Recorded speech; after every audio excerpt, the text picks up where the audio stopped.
mid.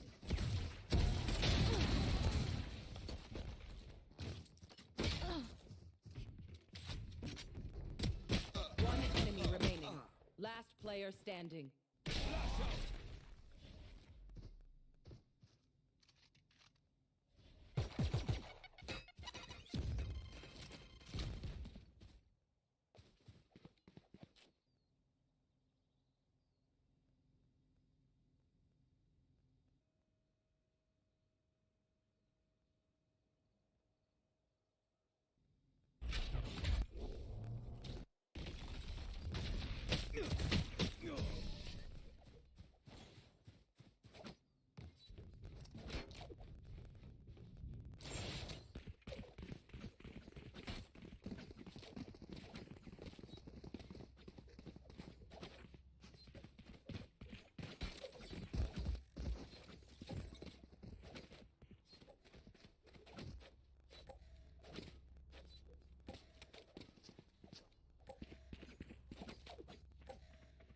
Placing sentry.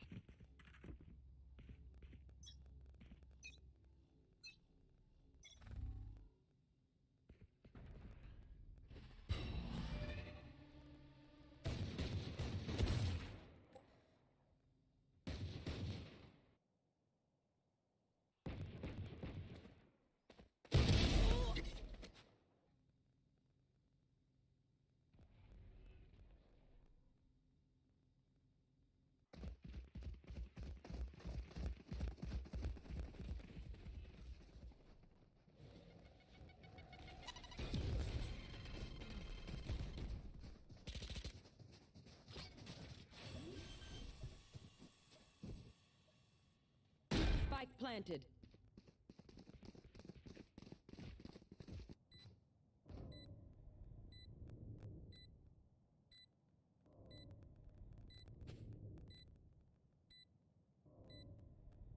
There.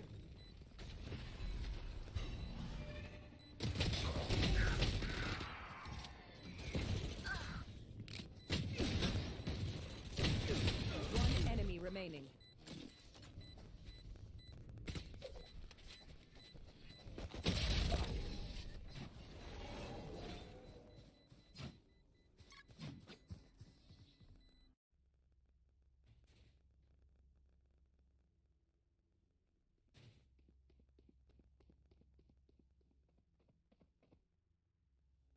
Placing sentry.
Blinding!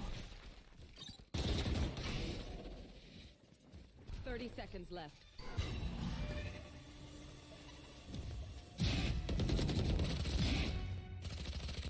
Spike down, C.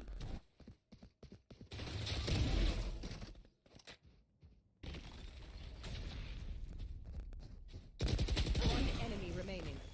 10 seconds left. Spike planted. One enemy remaining. Recalling my bot.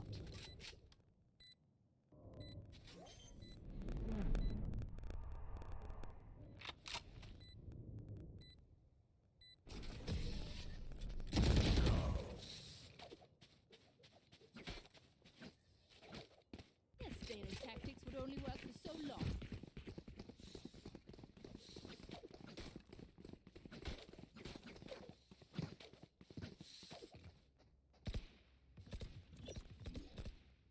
Alarm bot out. My ult's not ready. Turret out.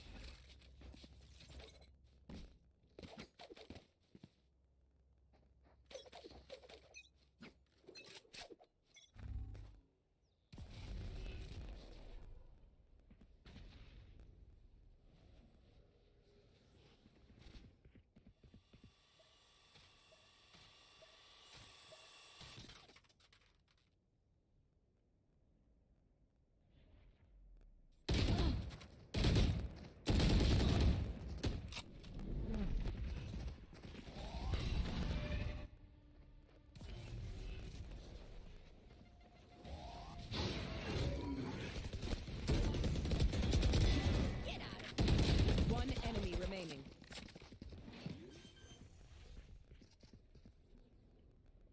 Spike planted.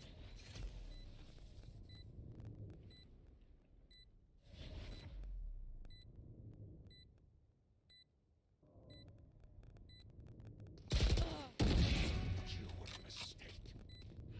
Cover going out.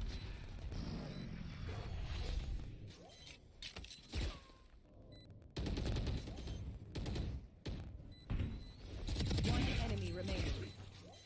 Shameful performance.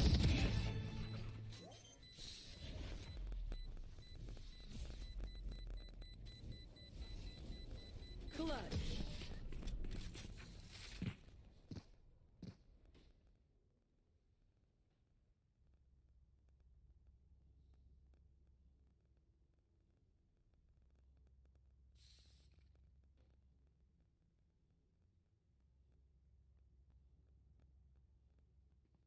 Placing sentry.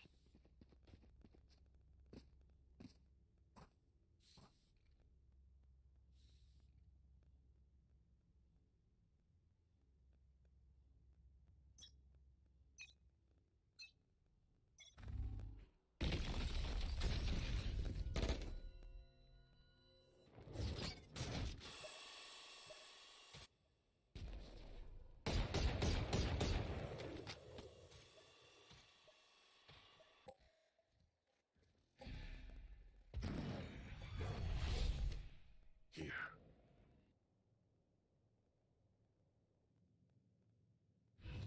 Cover going out.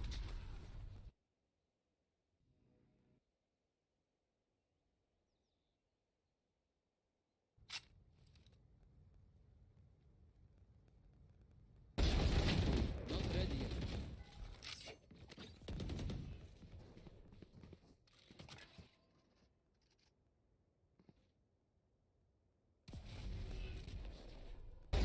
Down.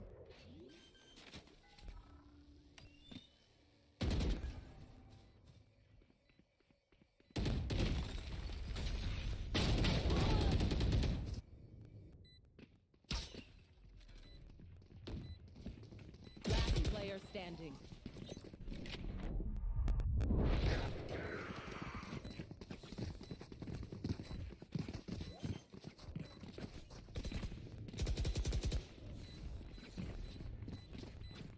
Flawless.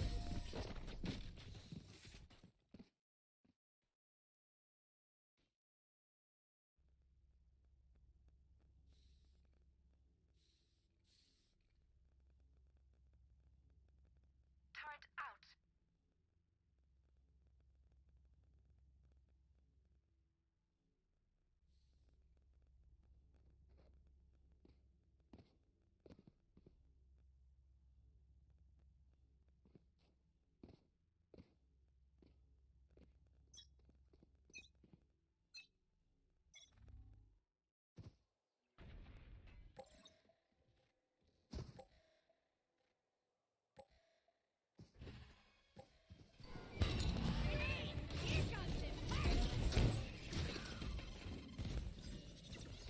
There.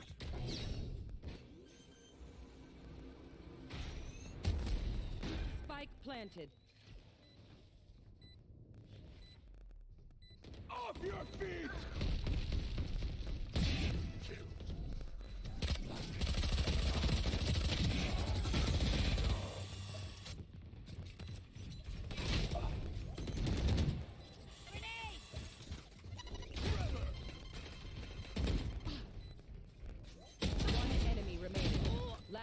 player standing.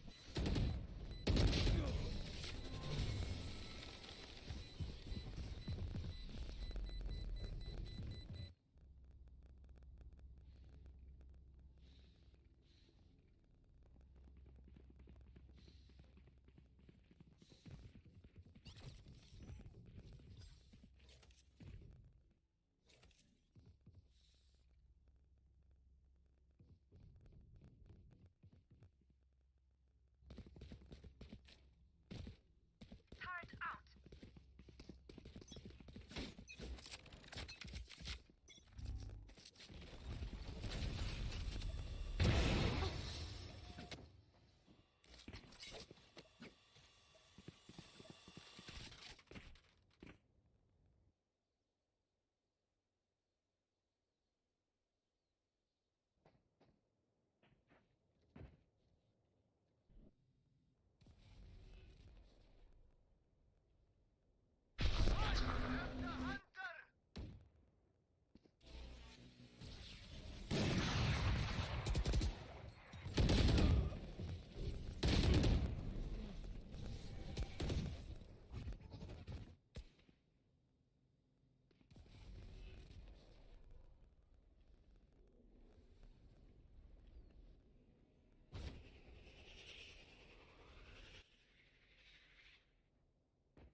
30 seconds left.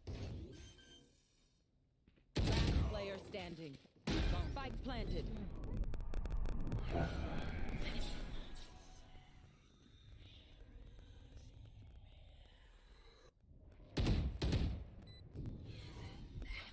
One enemy remaining.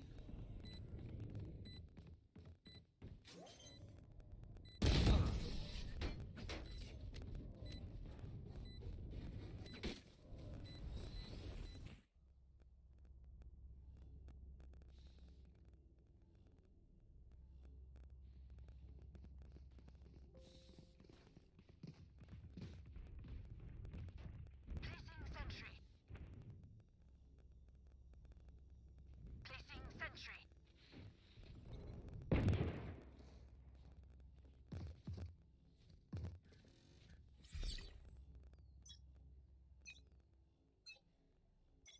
Watch this.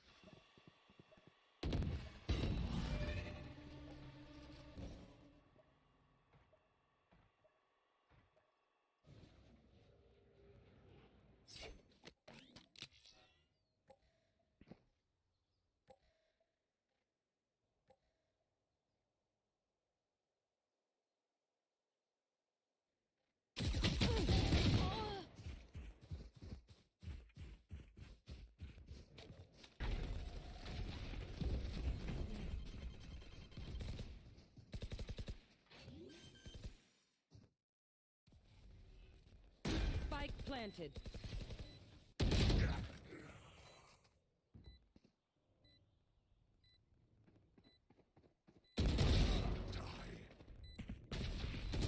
Last player standing.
planted.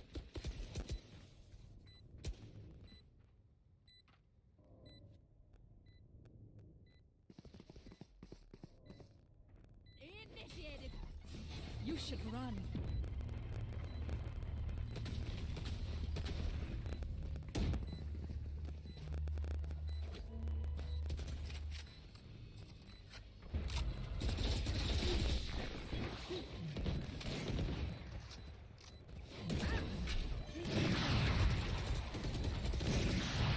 Take hold.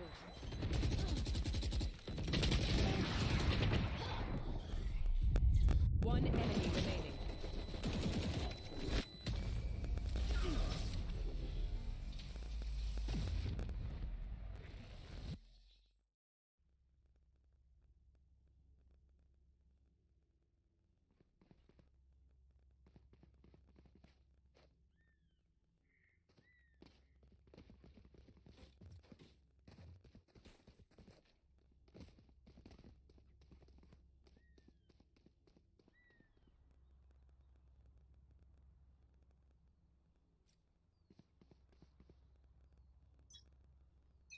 Turret out.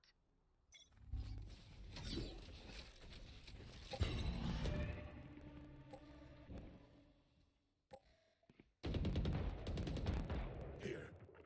Here.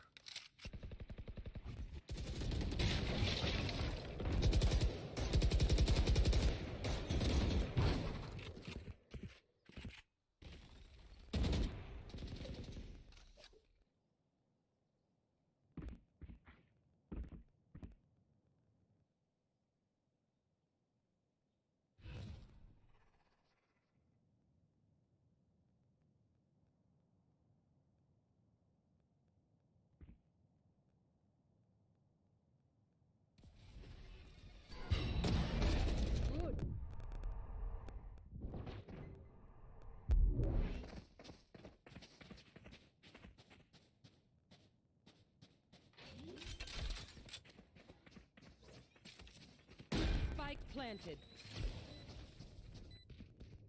Let's go! There. Shock dart. Shock dart.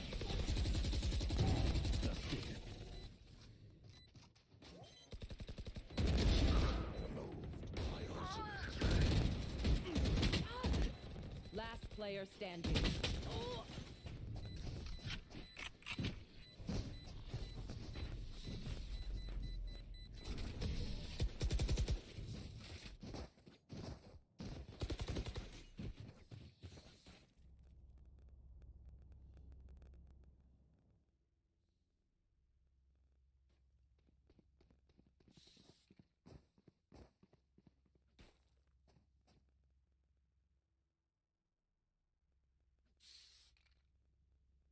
Turret out.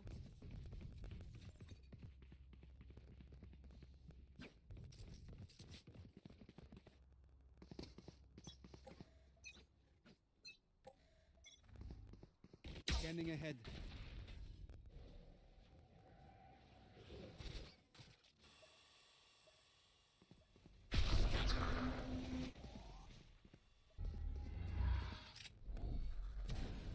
Blinding. Off your feet! Got one.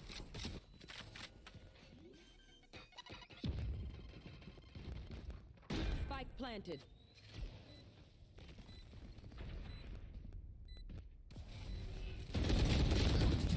Let go. Shadows traveling.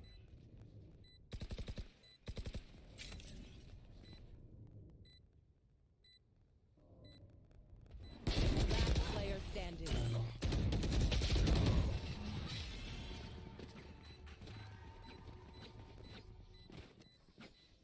Last round in the half.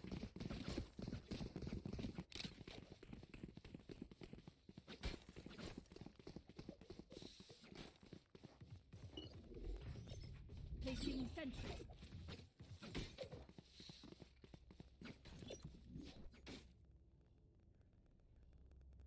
Placing alarm bot.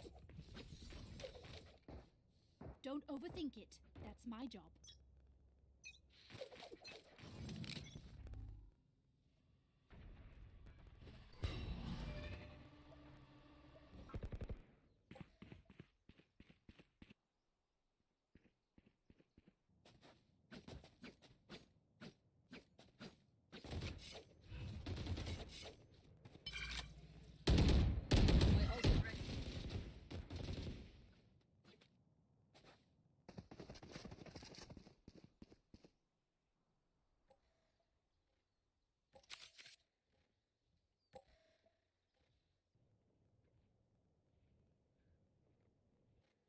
Face your fear! Hey! Satchel out. Satchel out.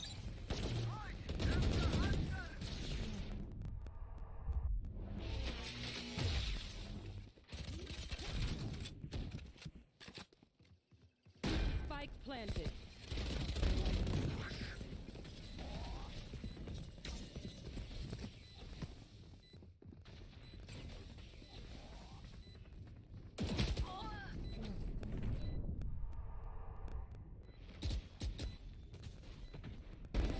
Nerd. Last player standing.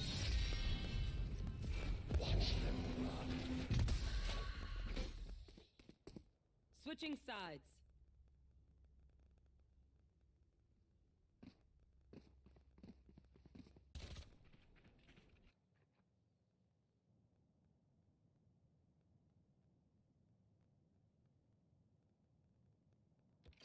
Turrets destroyed.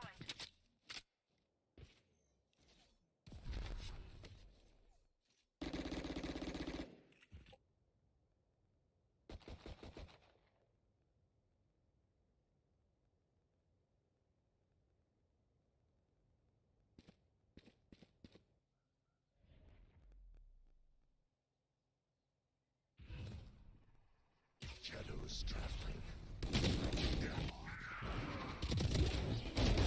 Nice night.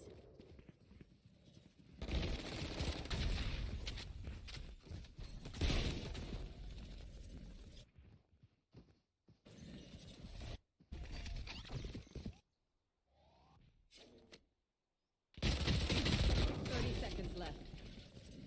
One enemy remaining.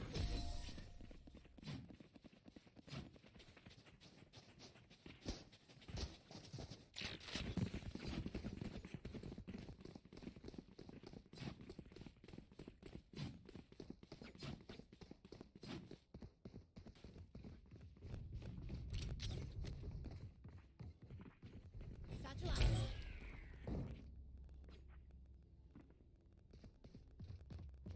Placing sentry.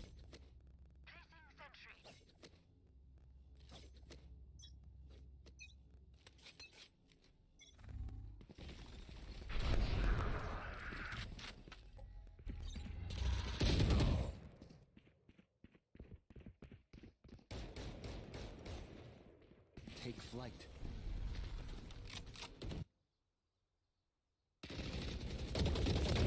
One down. My ultimate is ready.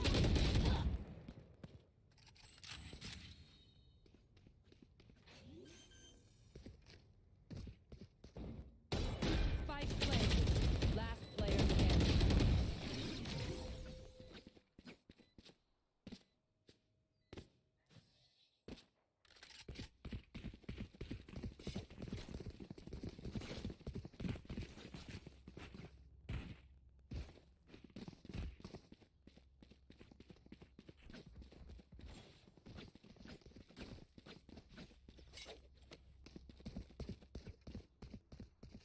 Turret out.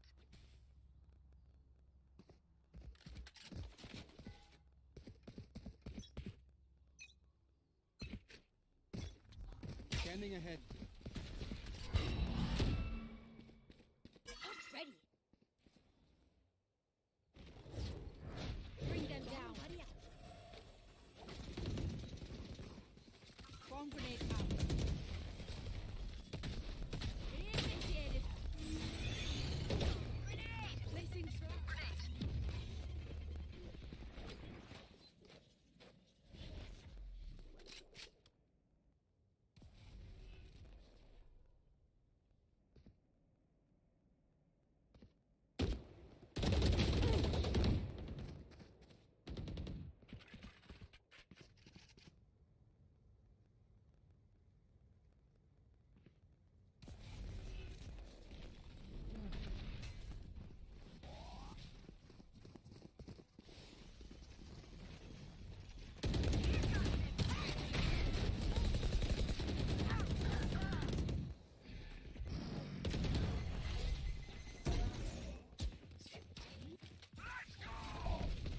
30 seconds left.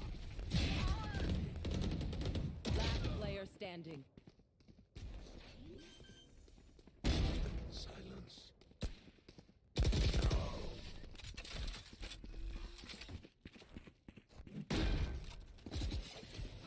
I'll make them remember. They'll make them remember.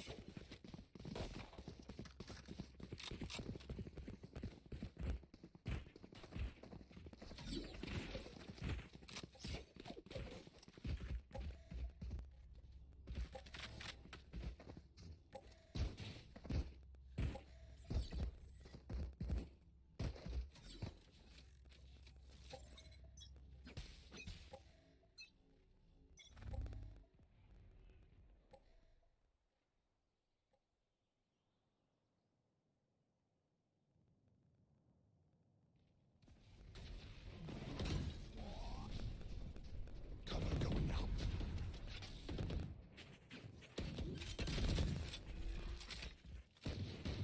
Spike planted. No more.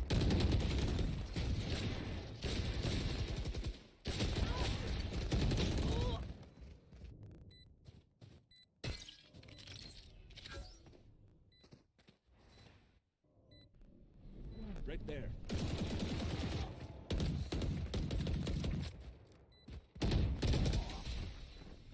Let's go for it. One enemy remaining.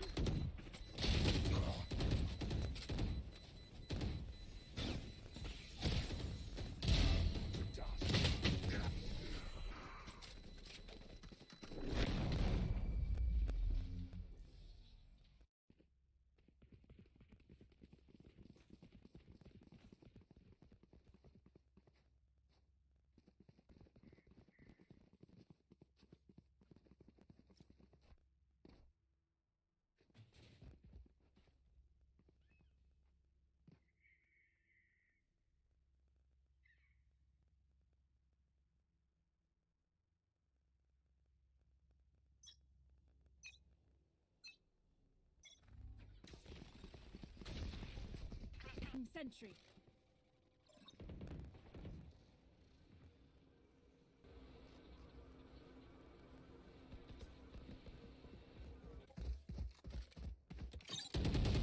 Turret down.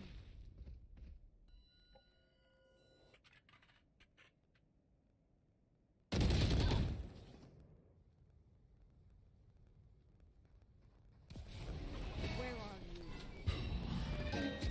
One free. Dead.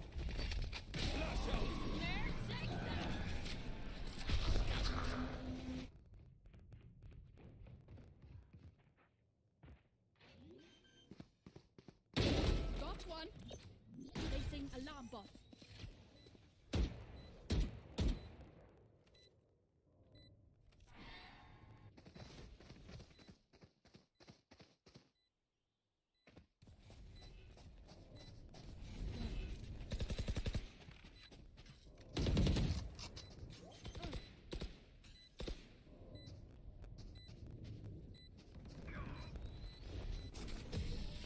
One enemy remaining.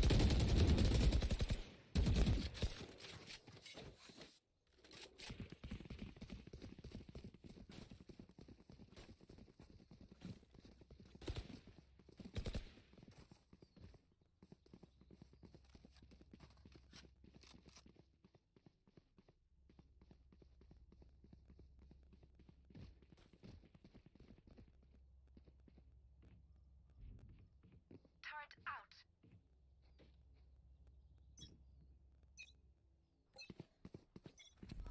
Revealing area.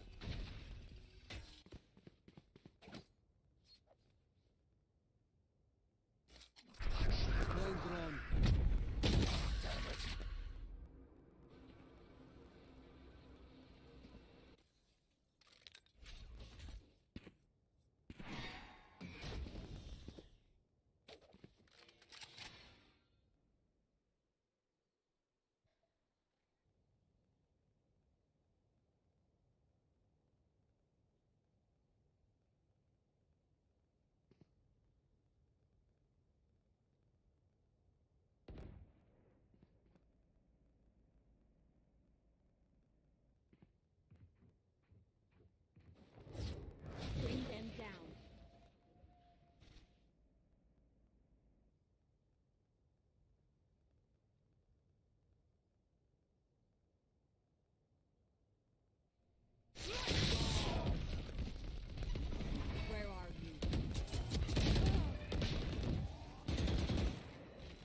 30 seconds left.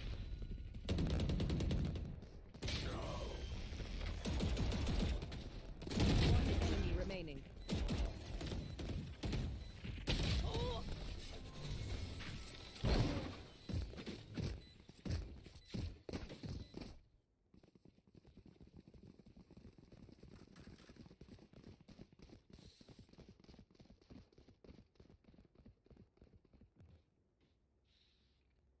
Turret out.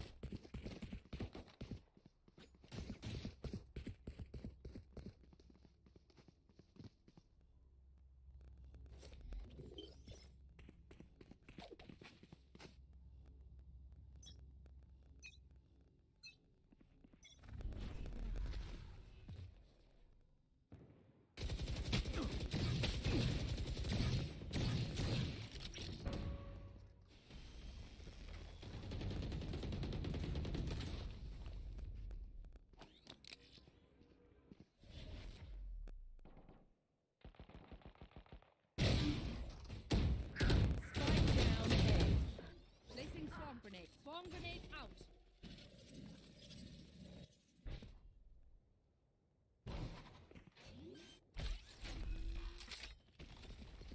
One enemy remaining.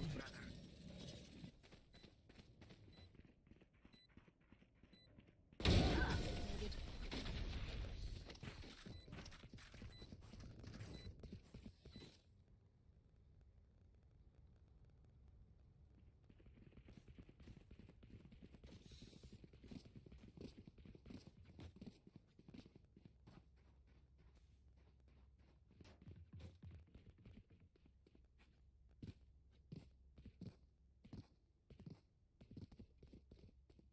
Placing sentry.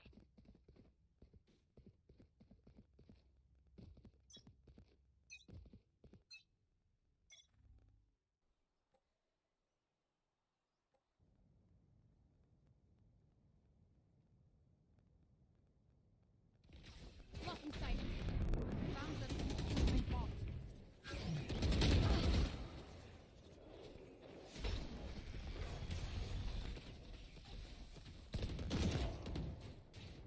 Spike down C.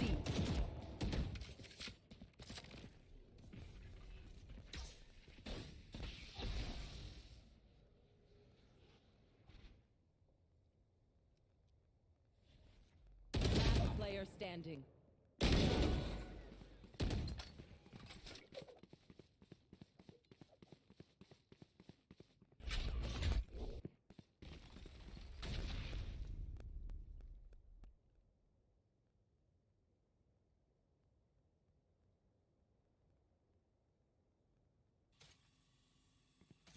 Alarm bot out.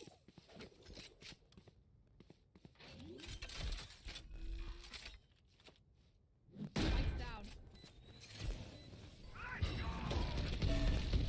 Found them. Alarm bot down. Placing swarm grenade out.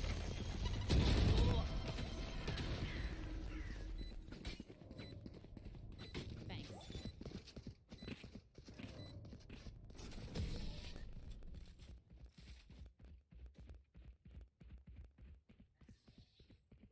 Match point.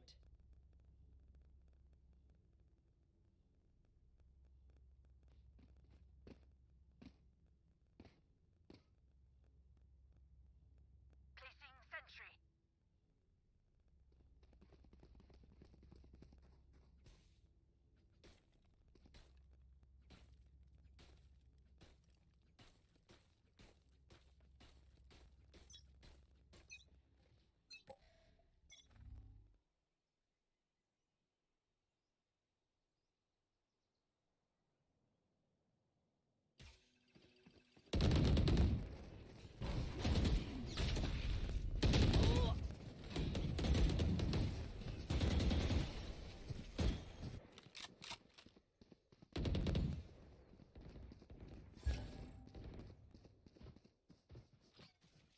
You should run.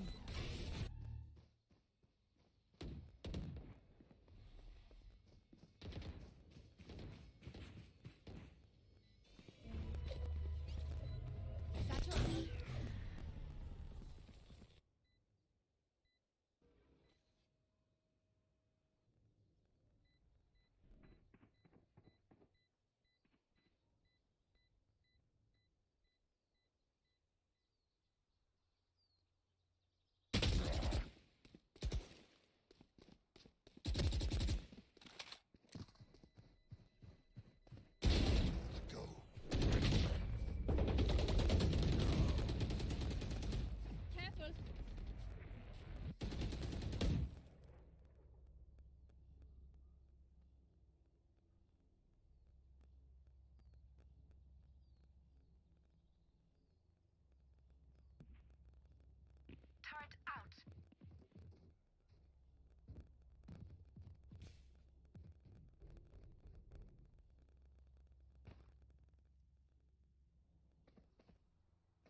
Overtime.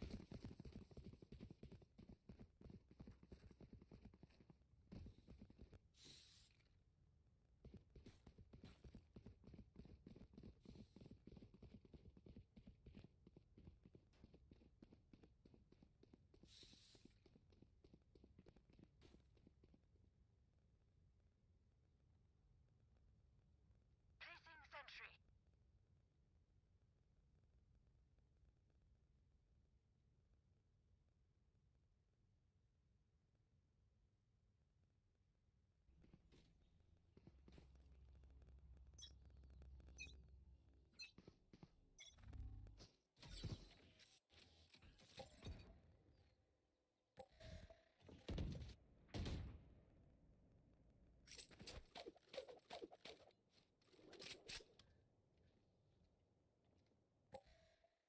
There.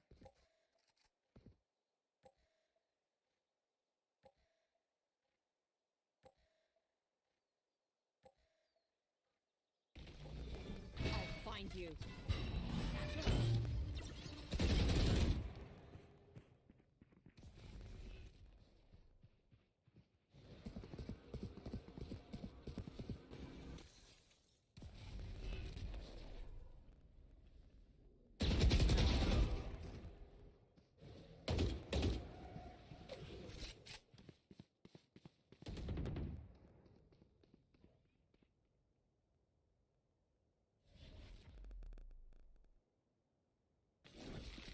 Catch them.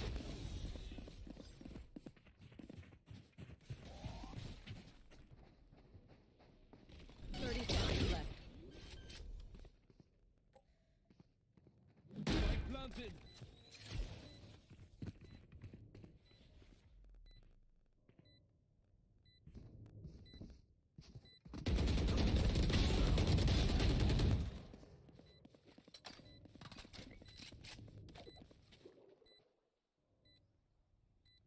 Can't use that yet.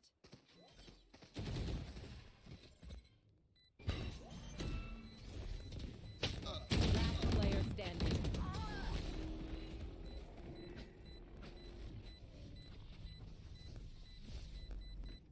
Switching sides. Match point.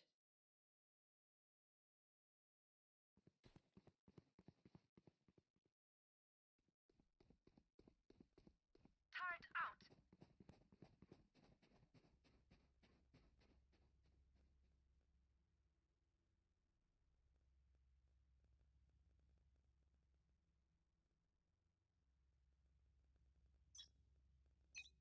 Placing sentry.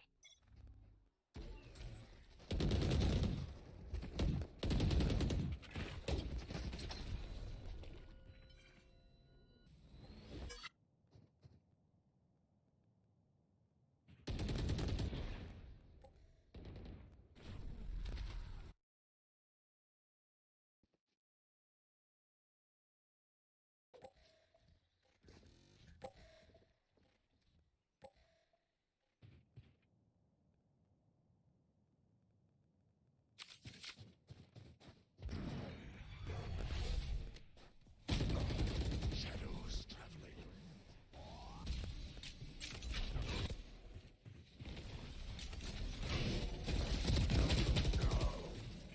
Spike down. C.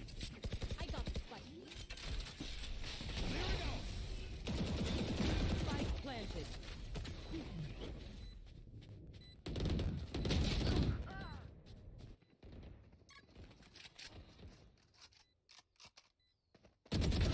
Auf Wiedersehen. One enemy remaining. My ultimate is ready. Initiated.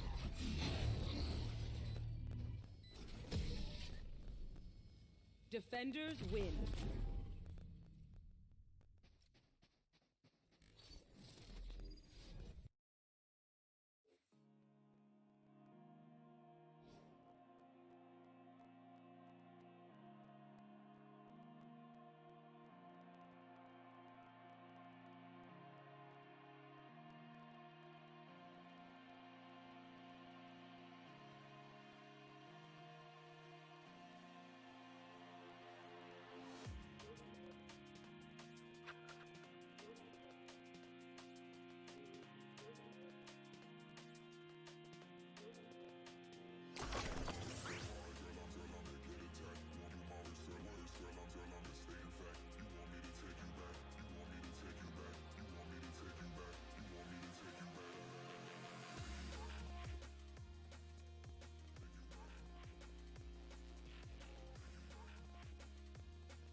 Placing swarm grenade.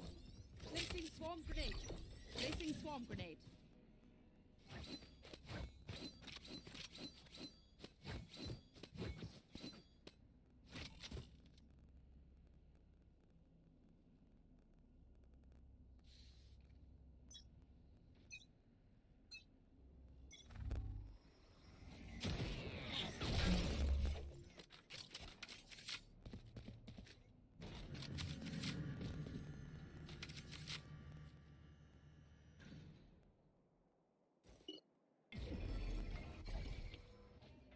Blocking vision.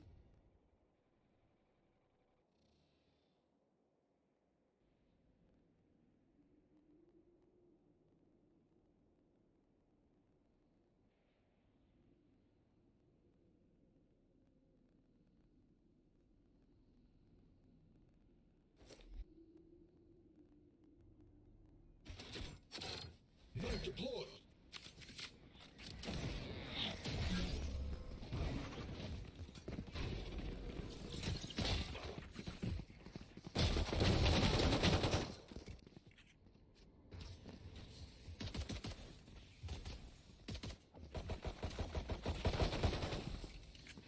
Revealing area. There they are. Spike planted.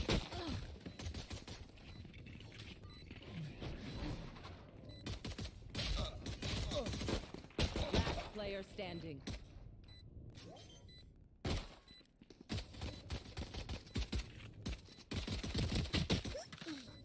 Oh, was that important?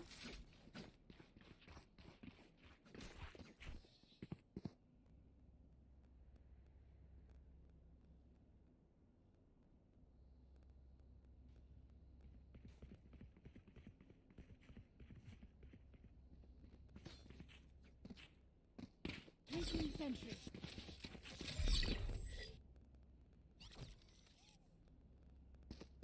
Turret out.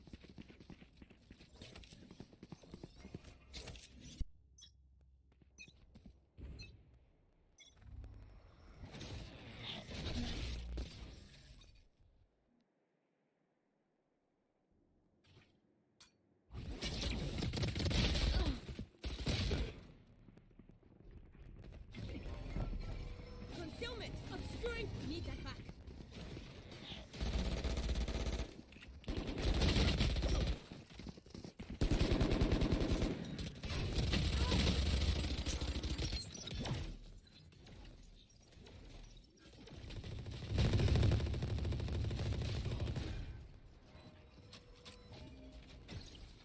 Shock dart.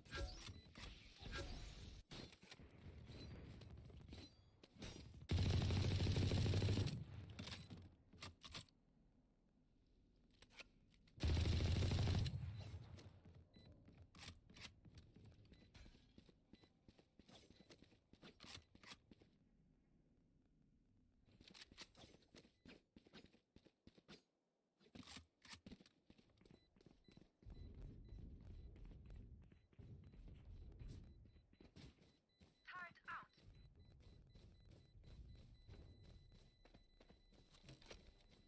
Placing sentry.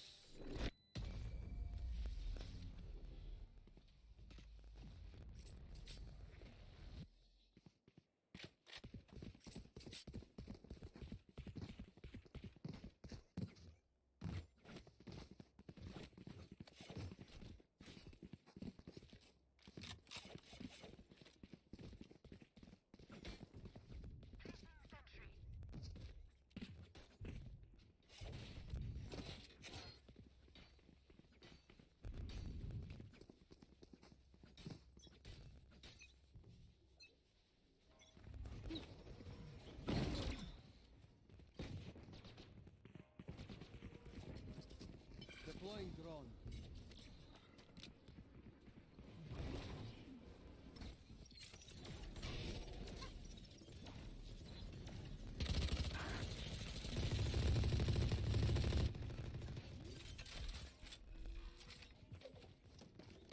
Spike planted.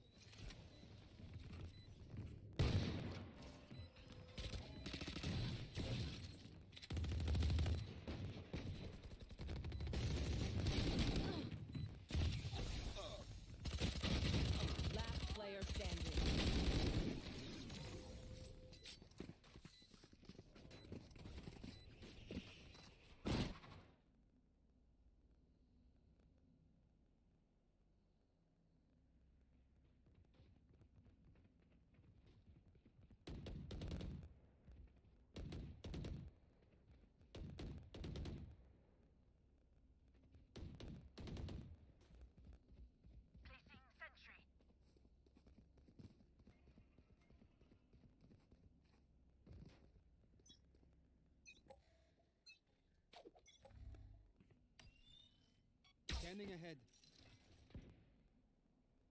Right here. Right here.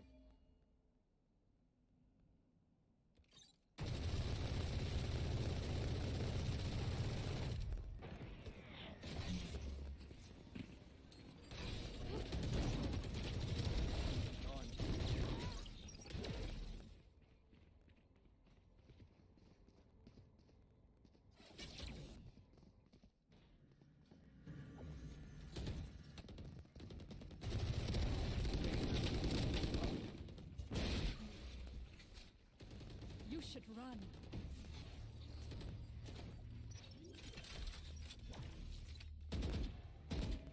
Spike planted.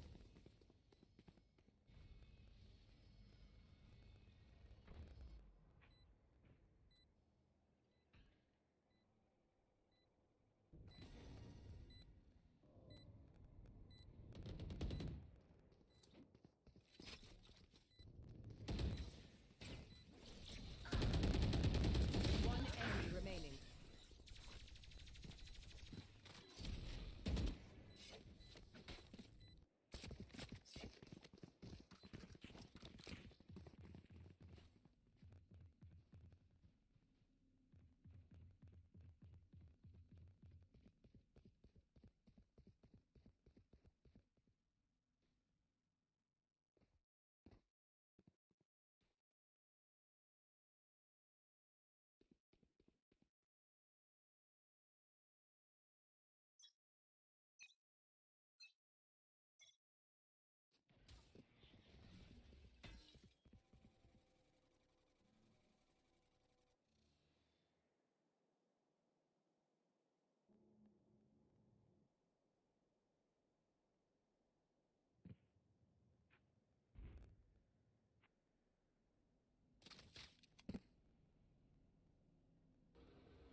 Initiated.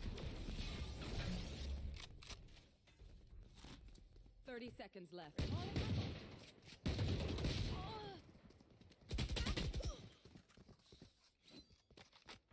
Area's clear.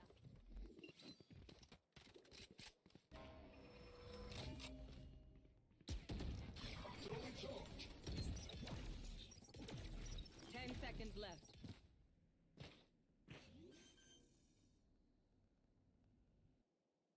Spike planted.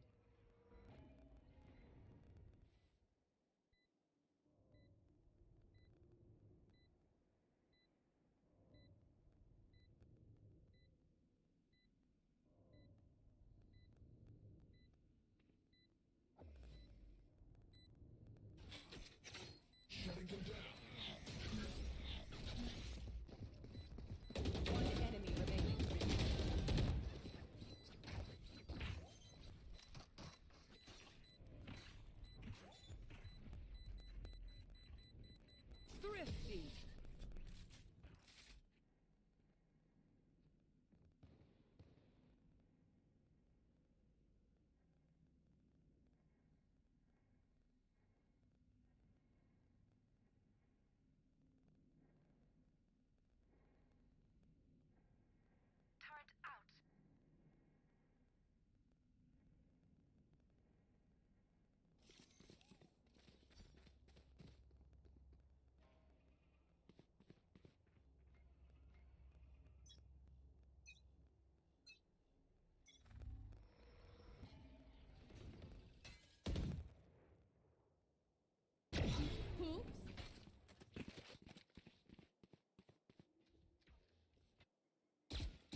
ult's ready.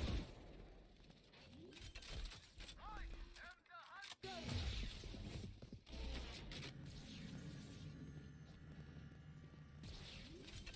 Last player standing. Spike planted.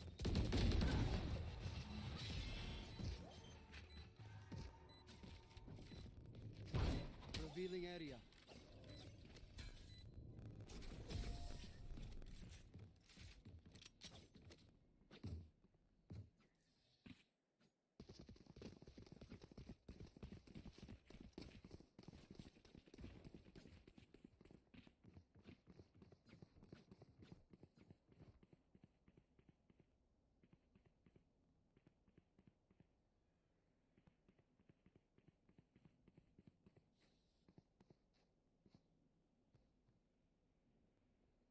Turret out.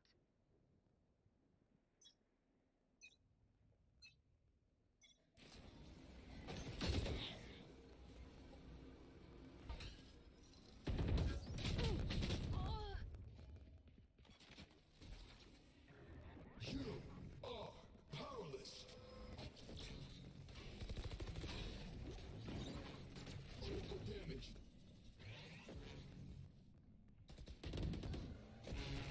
Resuming determination.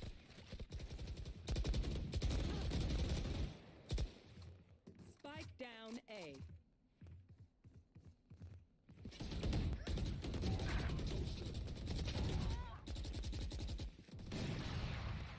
Scanning ahead. One enemy Trick remaining. shot.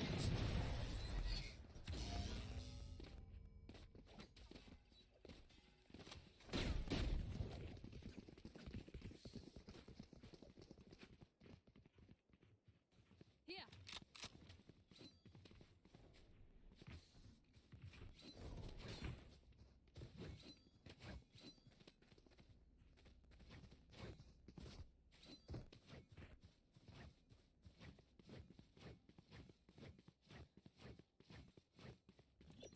Placing alarm bot.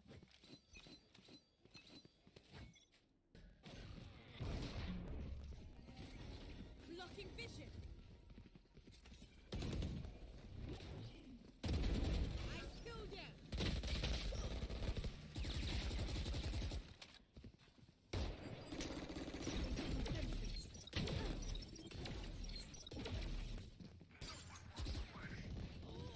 One enemy remaining. My ultimate is ready.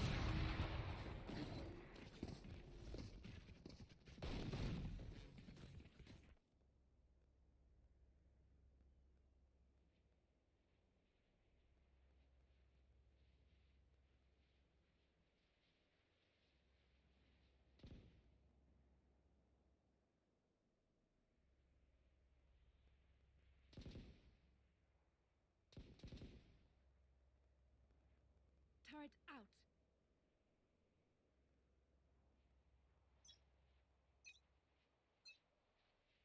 Get out of my way!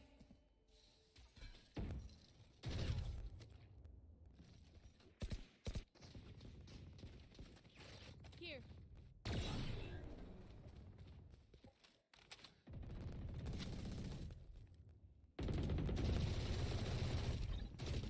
You should run.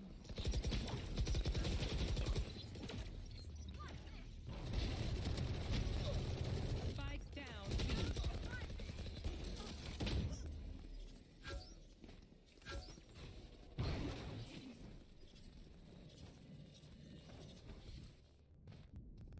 Spike planted.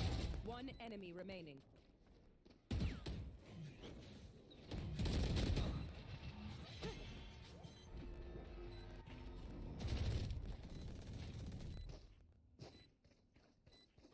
Oh, was that important?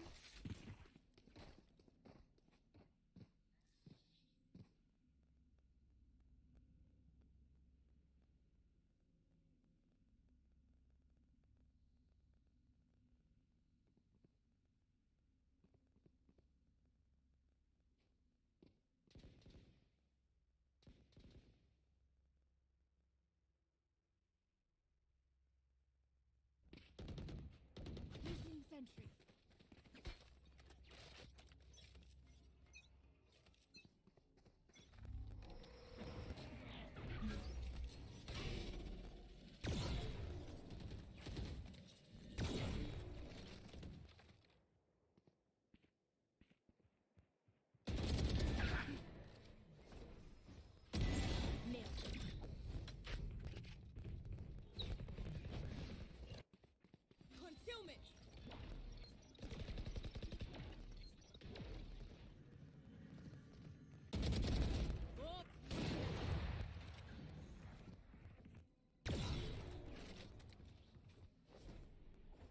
I divide it!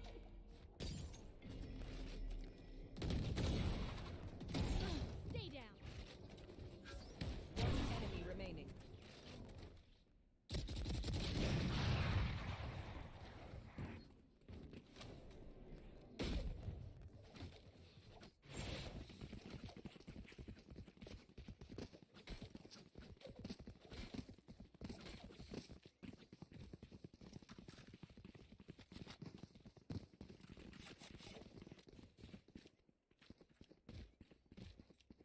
Turret out.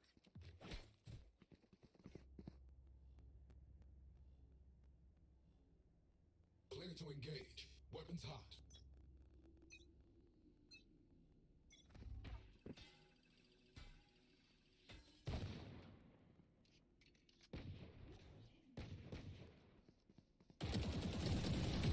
Hostile KIA.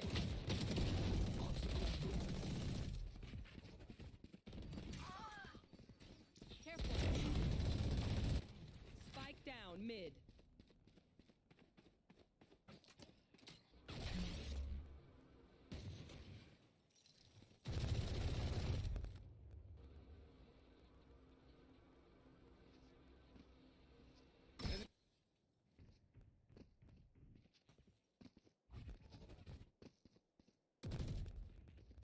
Blocking sight.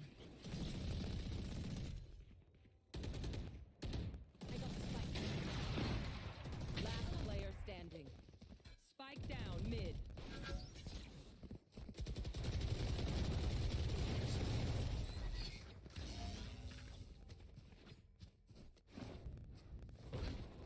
Last round before the switch.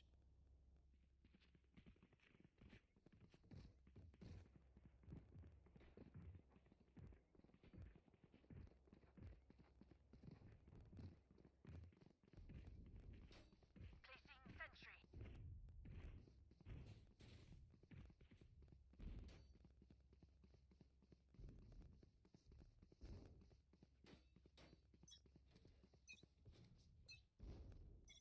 Get out of my way!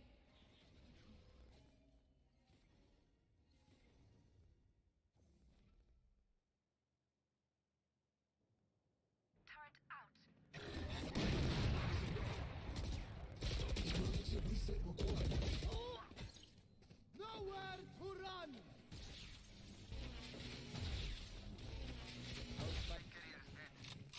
Spike down A. What's this? One enemy remaining.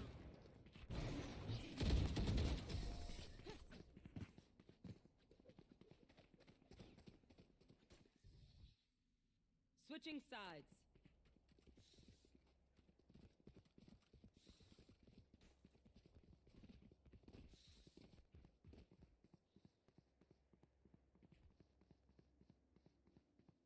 Placing sentry.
2 suppressed.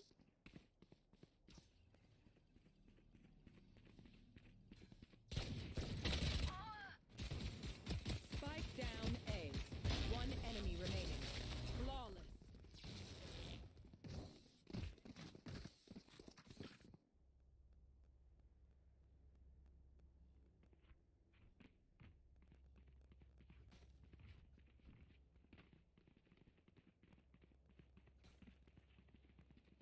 Turret out. Placing sentry.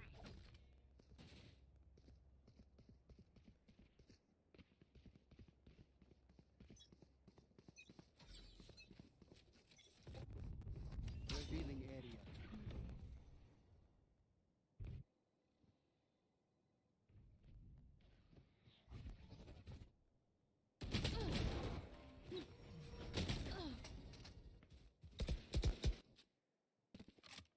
Right here.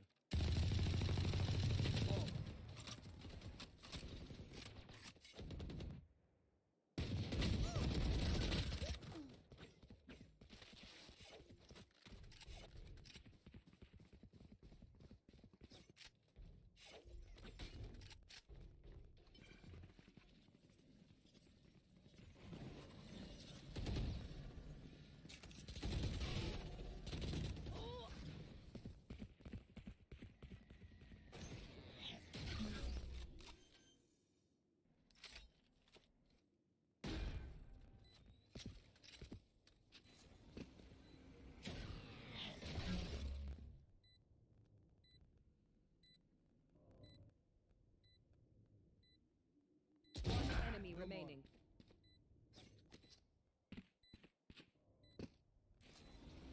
One enemy remaining. Find that. Revealing area.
point.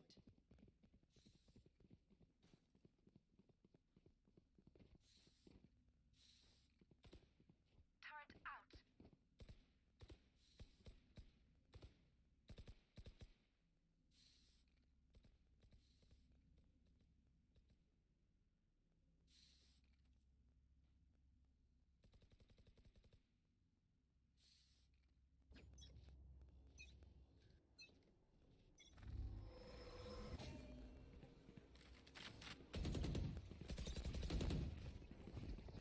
You should run.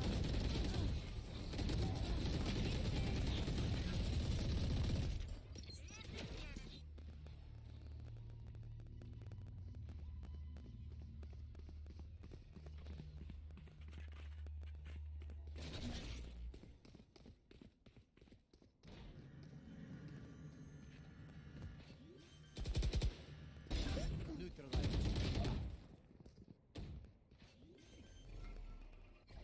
Blasting him. Spike planted.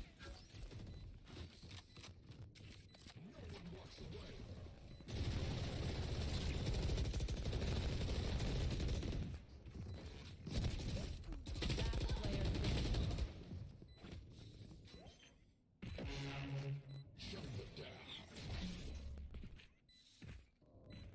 Team Ace. Turn out. Flawless. Bomb placing alarm bot.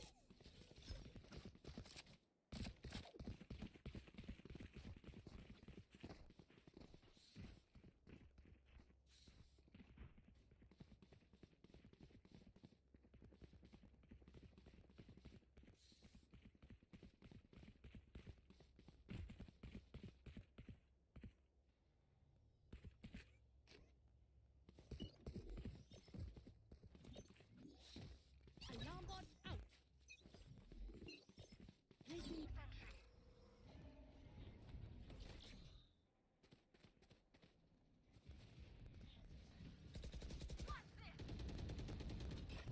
Flashbang. You are divided. Give me those back.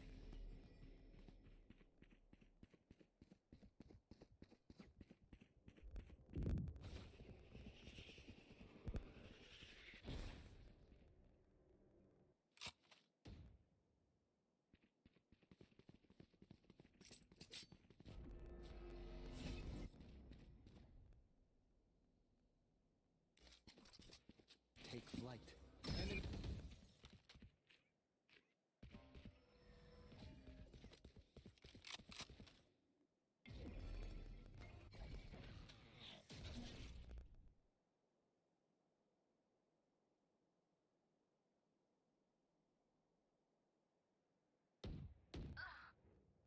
Need that back.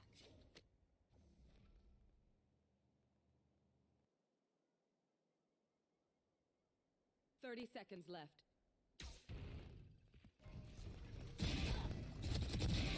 Spike down A.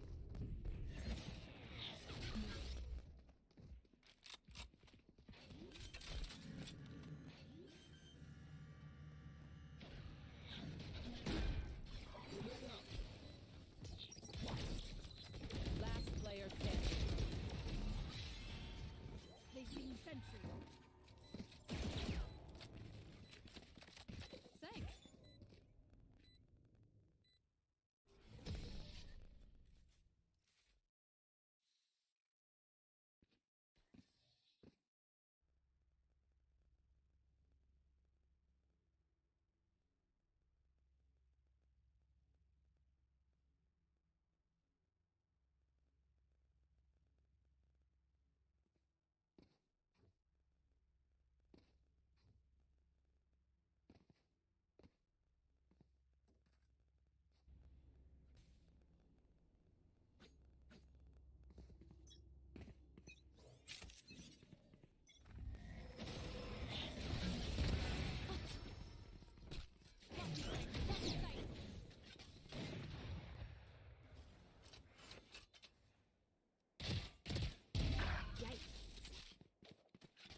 Spike planted.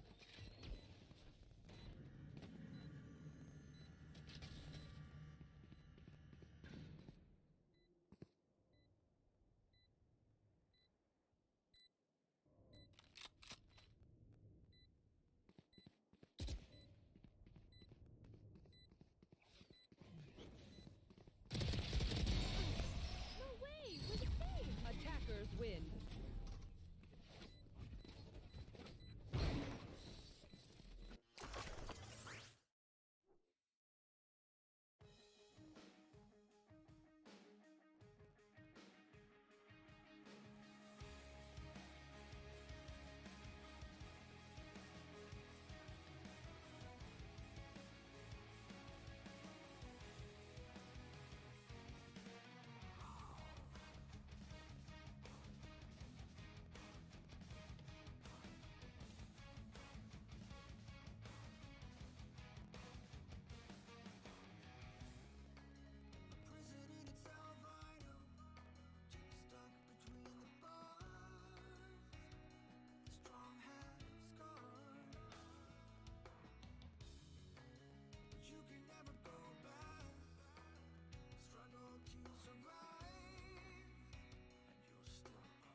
Oh, there we go. The mic was out.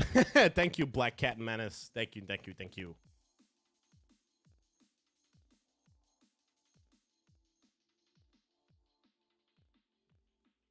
There we go. Okay, that was weird. Okay, now we're here. So basically, we can now look back at the footage. I'm gonna kill the audio though because it's gonna be quite more easy.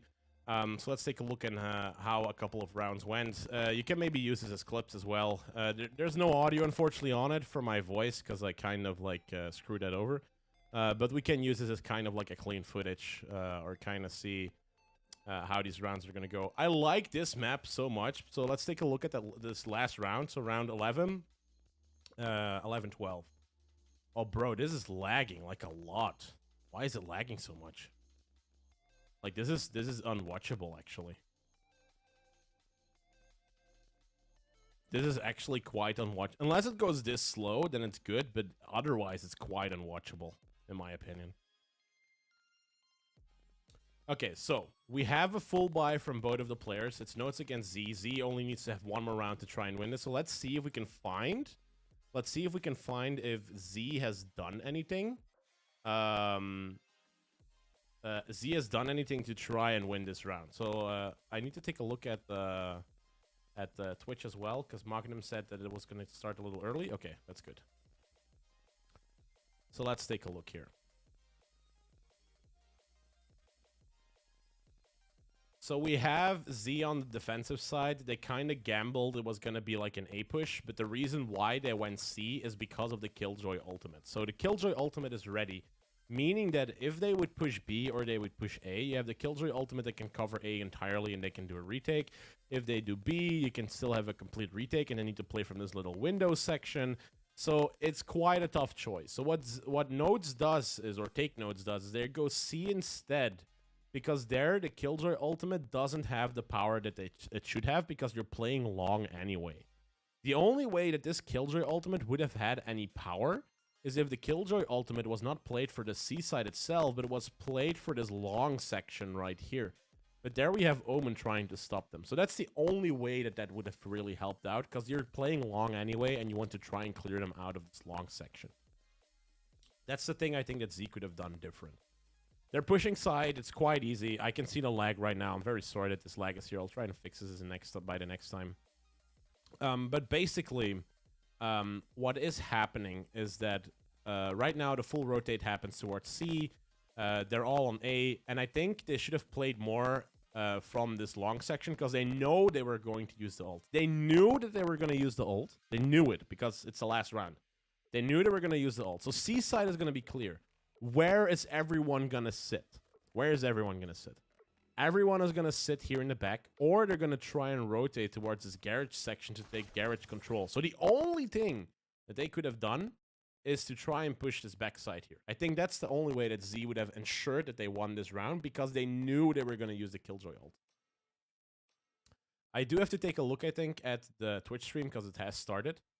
Because actually how the round now ends, it's 12-12, and that's how they win. That's basically it. So, let's see how they're gonna do. It's the very first game from Let It Cook against Dragon Slayers. So let's give them a chance, you know? Let's see how this is gonna go. It is Agent Select from Dragon Slayers versus Let Them Cook.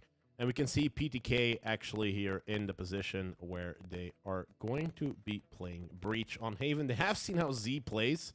So maybe they can use this to their advantage. It's likely to see that Skittles is here as well.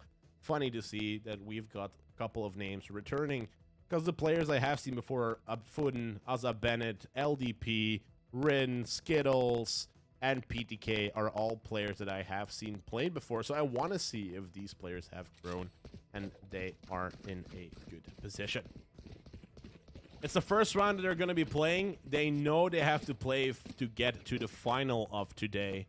And they have seen Z play, so Let Them Cook. Can they win? Can they go for the Dragon Slayers who have slain the Note Dragon? Can they also slay the Let Them Cook Dragon?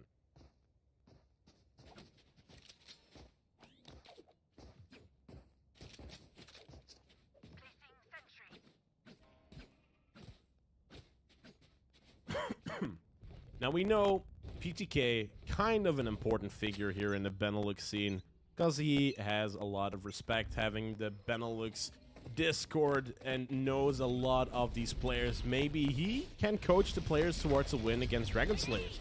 Trying to push towards the C side, you can immediately see a lot of util being used. Rin gets a double kill against Valky and BLS. And this means that PTK's team is now in the pickle, because they have to return, go back for another side, because it's a 3v3 on C itself.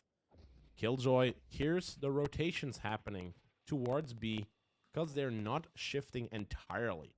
And now here immediately they do see that this first kill comes through pretty well. LDP has the stun ready. They know here's in mid. He runs and guns towards PTK, who only now has 1 HP left. And Skittles in a position where he gets the kill against Attila, who tried to lurk down from the garage section. It's 3v4. It's Cook in the disadvantage. And with 40 seconds on the clock, they have to commit to a site. Now here they try and push the turret. They can destroy the turret, so they know they're kind of going to a lobby, but they still have time to rotate. The rest of the players think it might be a B or an A push. And C is left open. Towards C long, they're lurking towards, well actually they're sneaking towards the C side. And Rin kind of expects it. 15 seconds on the clock, they have to push now. Rin misses the shots, gives side, wants to play a retake with 4 players. This is not taking the risk, that's pretty good, that's what I would like to see. Here comes the kill, Spike is being planted though. And with those 4 seconds on the clock left, they can get the kill. It's only 1 player left against 2 with 1 HP. Afun is saying no. He's saying no. What are you guys doing? Why are you leaving me in this position? And with the riot gun body, he pushes through. The right click misses all of the bullets against Skittles. And let them Cook win. Even though they both have 1 HP. Only 1 HP. What a game. Let them cook. We've got Skittles and PTK winning this round, and just look at Skittles on 4 points, 4 kills. Is actually gonna buy a Vandal to show how successful Skittles is.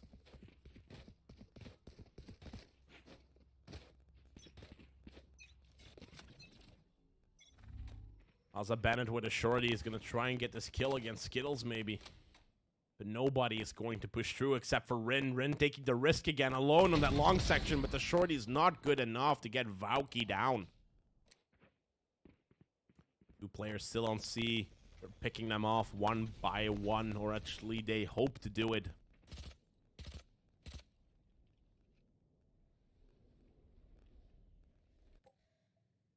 They're taking their time. See where they're gonna go. Look how much they're shifting, by the way. Look how much they're shifting. This is the biggest difference I see between playing ranked and diamond and looking at this. Almost nobody shifts. No information is given except for now the spike planned on A side. And not planning default to make sure no nano swarms are being used. Stop them from planning. 1 player still on site. They have been sucked but not stunned, so they're not stuck in this gravity well.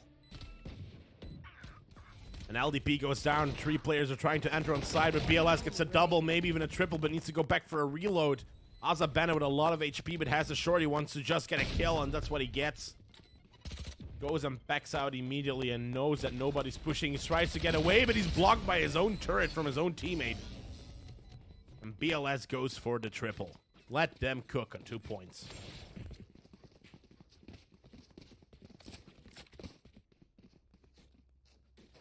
It's 5-0. 5 kills and 0 deaths. Skittles is becoming an eco demon, a pistol demon. And because he bought that Vandal last round, he has a free Vandal this round. Extra weapon advantage against a team that can buy now. How is Let Them Cook going to win this bonus round?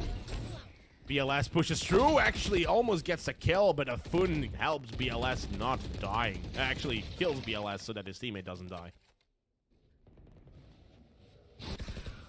Immediately to keep trying to push Garage, but they need to get out as quickly as possible. Nano swarms and aftershocks are being used. 4 players of Let Them Cook are still alive. Even though that they have the advantage, I think we should say that we need to let them cook. We need to let them cook. They can still win this. Because look what happens. They kill a foot and it's a 4v4 going back immediately away from Garage. The stun doesn't come there.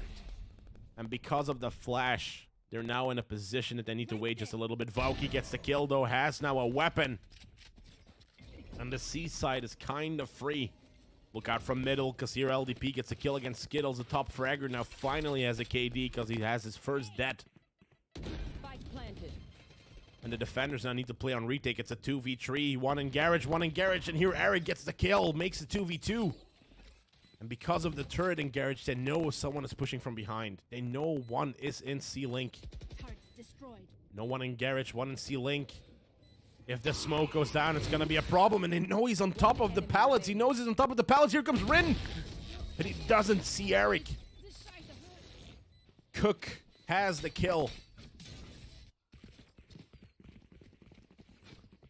Something that I actually just noticed is that profanity might still be on. Because Killjoy just said that this scheisse hurts. Like, this shit hurts. Can you say that in, like, an esports stream? Like, is that PG friendly enough? I'll ask. Here. But still, 3 rounds in a row. Let Them Cook are playing pretty well. There's no A lobby push yet, but there's a lot of smokes and utility being used there immediately. Playing a little bit passive. They're expecting a push from Z, from Dragon Slayers. The Dragon Slayers just needs to back down from that A main section. Short is cleared as well. They do have the ult with Rin. Skittle gets close. Sees. Ooh. That was pretty close here. Skittles in a 1v2. Can he do it? Swing from Rin and Attila comes out. He's flashed as well. Rin does not get the kill. Skittles with a double. An A side control can be taken right now. So unfortunate. They all go down like flies, and it's only 2 more players from Z left. 1 in heaven, 1 still in mid. We have the lurking of Fun. He needs to watch out. The Haunt! The Haunt comes just in time for a Fun's judge to be disabled. Because he switched it out for the pistol to try and destroy it. Azza Bennett gets 1 kill against PTK, but it's not enough to Let Them Cook to not win the round. 4 points for Let Them Cook. They haven't lost a single round yet. What a performance from Let Them Cook.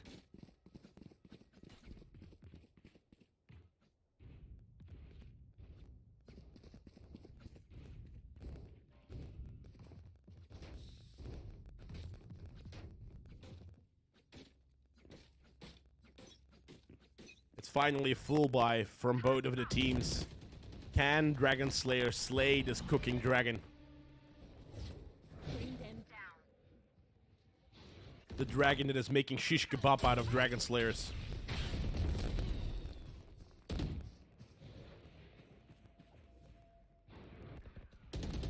They're heavily guarding the door here from Garage. Try to get a little bit of damage against Eric, but they can get away just safely. Look how far Voki was, but he's not far enough to get the kill. Here comes the showstopper in, but they are not checking the side itself. Rin gets a double, but gets traded immediately. Fun, unfortunately, his crosshair was a little bit too high. Only Omen is left. He's on the side himself. Goes out for the swing, but immediately trades from Skittles. And Skittles with the triple can maybe still plant the spike for that extra cash. 5 rounds are in. A very nice try from this team. And unfortunately, it's just a little too late. Oh, I could go for some kebab as well. Imagine someone... Actually, you know what's funny?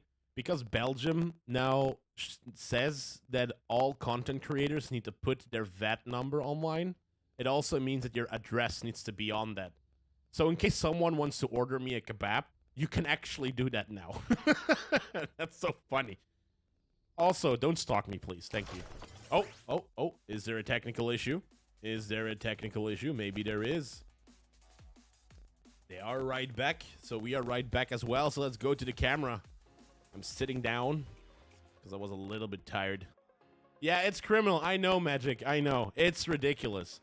It's a bill that was actually passed like 5 or 6 months ago, and because of outrage of streamers, they had to cancel the plan because it wasn't really well thought of.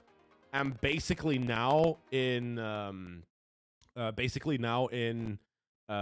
January, they said, well, we're still gonna continue it anyway. So a lot of streamers are impacted, like a lot. So I don't know how it's gonna go, if we're gonna see swatting or whatever. I don't even know if that exists. Yeah, you have to put your address on all of your social media accounts, which is just stupid.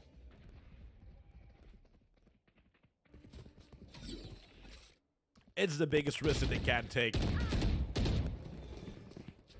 I know. It's just they haven't thought about it at all. They haven't thought about that at all.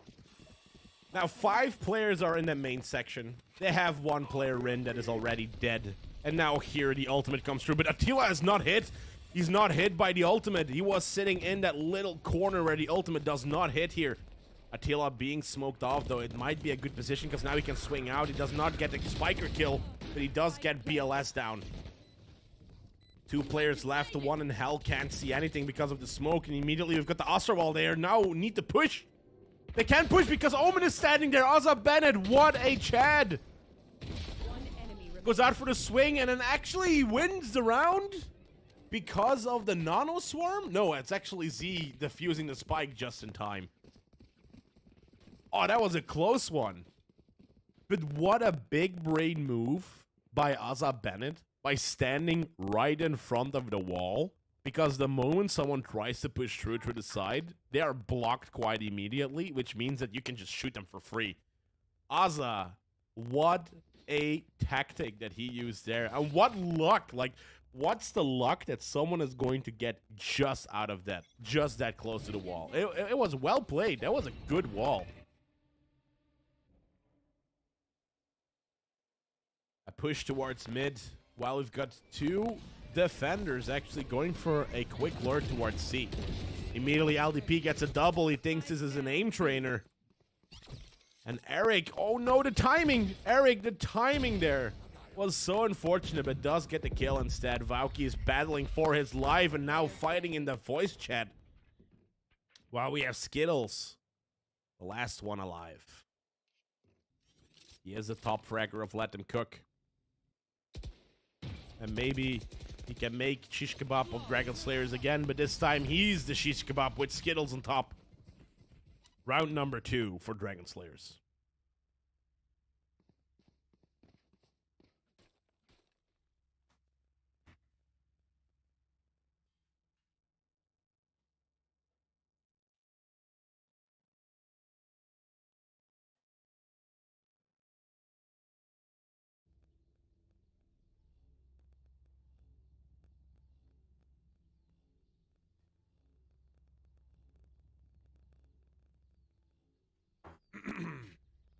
Good that there was a timeout so I could get some water. It's the only thing I forgot.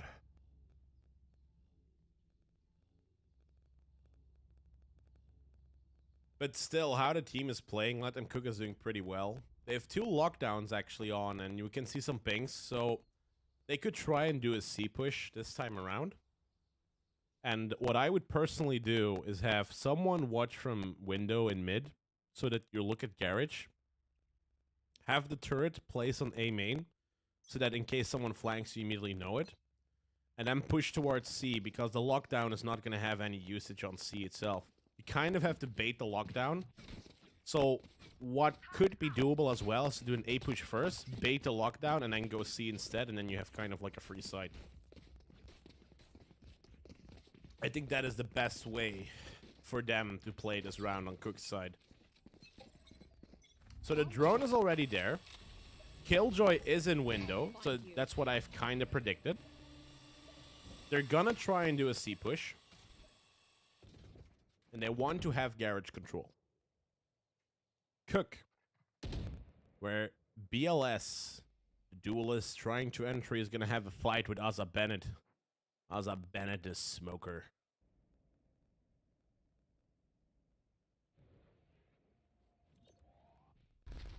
There's a Bennett in a position. It's gonna try and randomly shoot here. They know that there's one in garage, but he's not pushing through yet.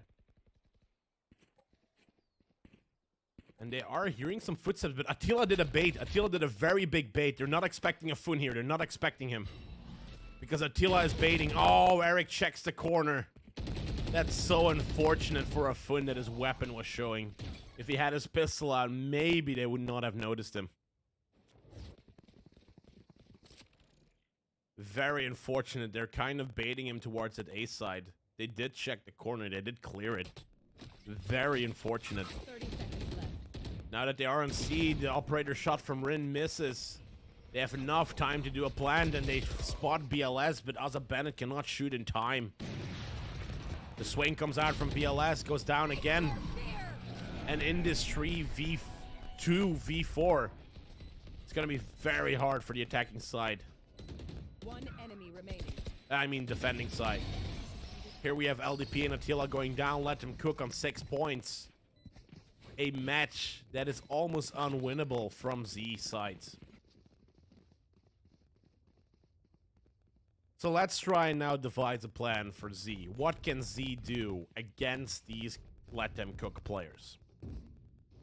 They know they clear mid quite slowly. So they have a breach. What they could try and do is to do 2 things. You take C main control or you take A main control by having the flash and the stuns and everything. We have the combo here of Raze together with Fate, so the C's can be used to take A lobby control immediately. And then to play from behind, I think, is the only way that they could try and do anything. The lockdown is baited from the defenders on A side, so they have to back out. They're just trying to stop them from entering, which is okay. But now they still have 1 minute left to do whatever they want. They still have 3 players on Cook's side. It's a 3v5. They need to try and win this 1v1s. 1v1 is lost, so there's actually 2 players in garage. So now it becomes even harder. So Z is playing this by the book. I'll find you. Only do double peekings right now. Don't go for the 1v1s. Pair up in 2v2s. Have 2 players on A, 2 players on C, and let them play on B if they want to. That's what Z needs to do right now. The fact that Asa Bennett is lurking right now could be a good thing. But if you now trade each other out, you always win.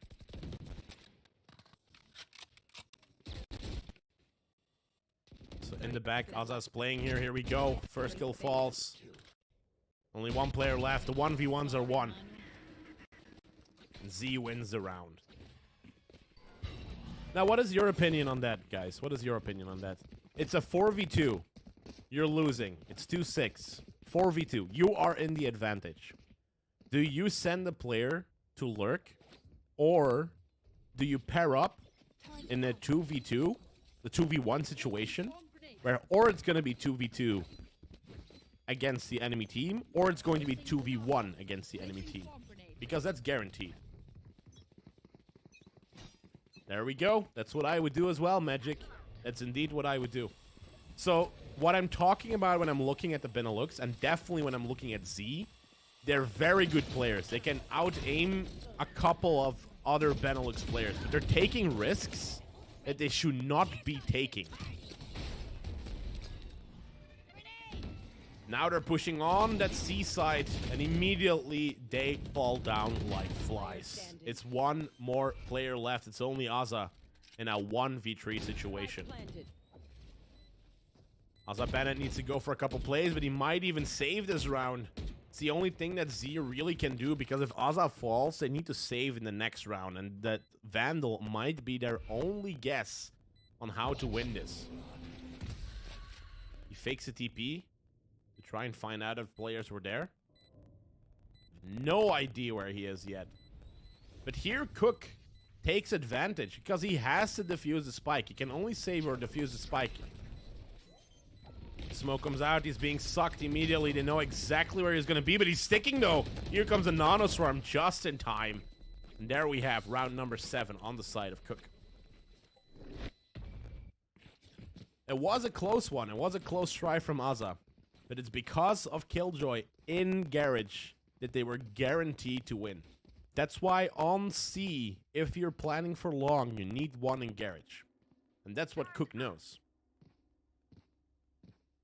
Not coordinating your plays together, to be fair. I think it's the same. I think for me, it's the same Magic.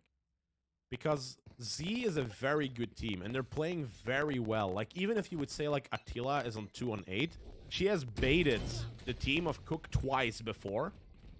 Yet still, Z is losing most of the rounds. And that's because they're taking some risks even on rounds that they are winning that they should not be making. And that's what I said about if you're taking risks on rounds that you should be winning, then you're taking risks on rounds that you are probably going to lose, that you should not be taking.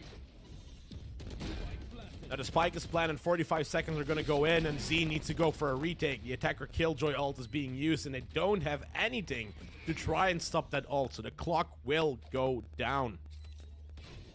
Rin has a showstopper. He can try and clear the site with that, but it's going to be a very tough one. Misses, unfortunately. That satchel gets killed by Skittles quite immediately, and now the showstopper is done. This means that Z needs to try an entry on the side, and they're doing it the wrong way, unfortunately. Because here is what my opinion is on a retake. If you try to do an A retake from the defender spawn, you're automatically losing. What I think you have to do if the enemy team plays on A is all rotate through mid and play retake from the attacker spawn. Because the thing is, the moment you try to play a retake on A, they have too many spots to be standing behind. You have like this little area here where you can have like a crossfire. You can stay behind all of these boxes, behind long. While the moment you push from behind, they have nothing to hide behind. Nothing. Because if you have one player here and 4 here, the only boxes they can hide behind is the one on site, and that's it. That's the reason why I think if A is being planted, you should play it from the spawn itself. And here, Z is taking a risk. Only one player is found, immediately peeking again. They do get the kills here in mid, but look how fast they're going down. The idea is there, but the executions are 1v1s constantly, and I give 100% the opinion for Magic here. 100%. There we go. Azza Bennett gets the kill. Maybe he can still do it. It's Azza, who might have the 1v3s here. In my opinion, what I would do now as Cook is have 2 players on B side and 1 in the back. And now just chill, you know? Just chill. It's a 1v3. If Azza spots him, if Azza, the player here, Vauki, spots him from window, he will have the kill quite easily, which is going to happen right now because they're pretty close here. Eric does get the kill. He does go for the swing here, and that's what happens, you see? But if he tries to push side, only Killjoy is side. So we have, like, Raze in a very weird position. So I think the mistakes that these teams are making is, like, you want to get the crossfire in. You want to get the double swings in. You want to get the peek on my contact in. Indeed, indeed, it's exactly like you're saying right now. So Azza can try this, but it would be better if you would go through now. Of course, this is the last round. It's a 9-3 curse. Cook and Dragon Slayers are in a pretty good position. Well, Cook actually. But Dragon Slayers now has to prove themselves on how to attack. And what we're gonna see with Cook is that they have multiple players on B and a couple on A. So they're playing C on retake. They're playing C on retake. So it increases your chances if they push A or B that they're gonna lose. And what happens immediately here is the first kill against Attila, but then the immediate trade from Eric happens. So it's a 4v4. They need to play retake right now, and garage control is there with the attackers. You see how important garage control is when you're attacking here, and Z knows that. Now Vauki is trying to spot if any players are here. Nanoswarms are in there still, but it could be from the defending team and not the attacking. Clearing out the back, they show that no one is there. 3 players still on side. And here they're going to clear a pretty good corner. PTK in a position where he's going to have to get the kill against Killjoy. 3 still on side. Stun comes through. Players are stunned immediately. They're trying to use abilities, but they're stuck in the smoke. They don't know they're in the smoke. Goes out for the swing. Skills goes down. It's a 2v2. They weren't expecting this. And now Vauki in a position where he needs to play time. He needs to play time. No, play time, Azza. Don't peek. Don't peek. And he wins. This is peak time play. They were expecting them to be on C long. They were never expecting them to be in their own smoke. What a play that just happened. Z wins this round with luck and risk. Because if they would have shot through that smoke just a couple of random bullets, Z would have lost this round. But they did take the risk and they did win. Turret out. If there's a smoke, Aza is going to be in the smoke. That's basically it. And that's what, like, yeah, it's exactly what Katie says. It's exactly what Katie says. So here you see that Z are taking risks. And this was a good risk, for example. But they take too many, in my opinion.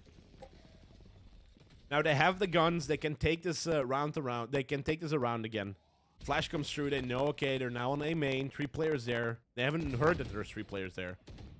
But here Eric plays from behind. They're in a good position. Oh no, the timing! Eric, no! He goes down, and there Fun gets the kill. So unfortunate. Immediate rotation towards Garage. And immediate rotation towards C.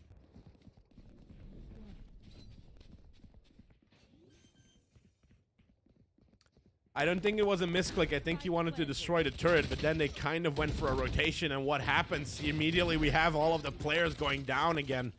It's only PTK in a position where he can get one shot against Azain, but it's now a 1v5.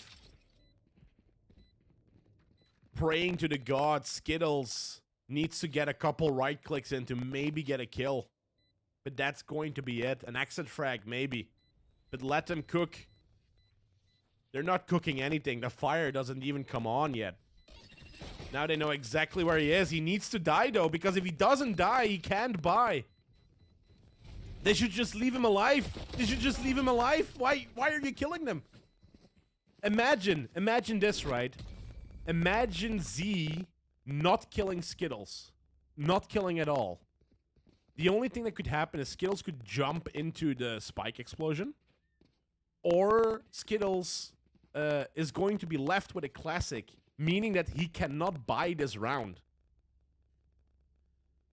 So that is like something that goes into this as well. If they left Skittles alive, they would have one player that could not buy this round. There. Map silent is you silent.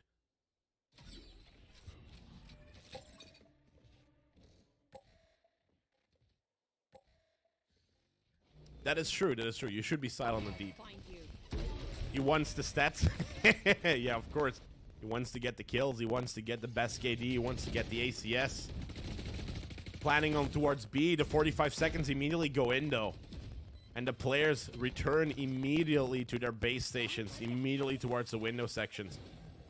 They're using the bot to buy some time to go around. And here, look what is happening in Garage. One player pushes through. Eric B does get the kill. He can back out just in time, but unfortunately gets traded by LDP. It's a 4v4. The clock is ticking. The defuse has started. PTK gets a kill. Goes out for a swing. A double from PTK. And now they're on the side itself. They can kill the defuser just in time, but unfortunately, PTK wins the breach battle, and LDP falls. Round number 10 and double digits for Cook. They win double-digit rounds with 5 points ahead.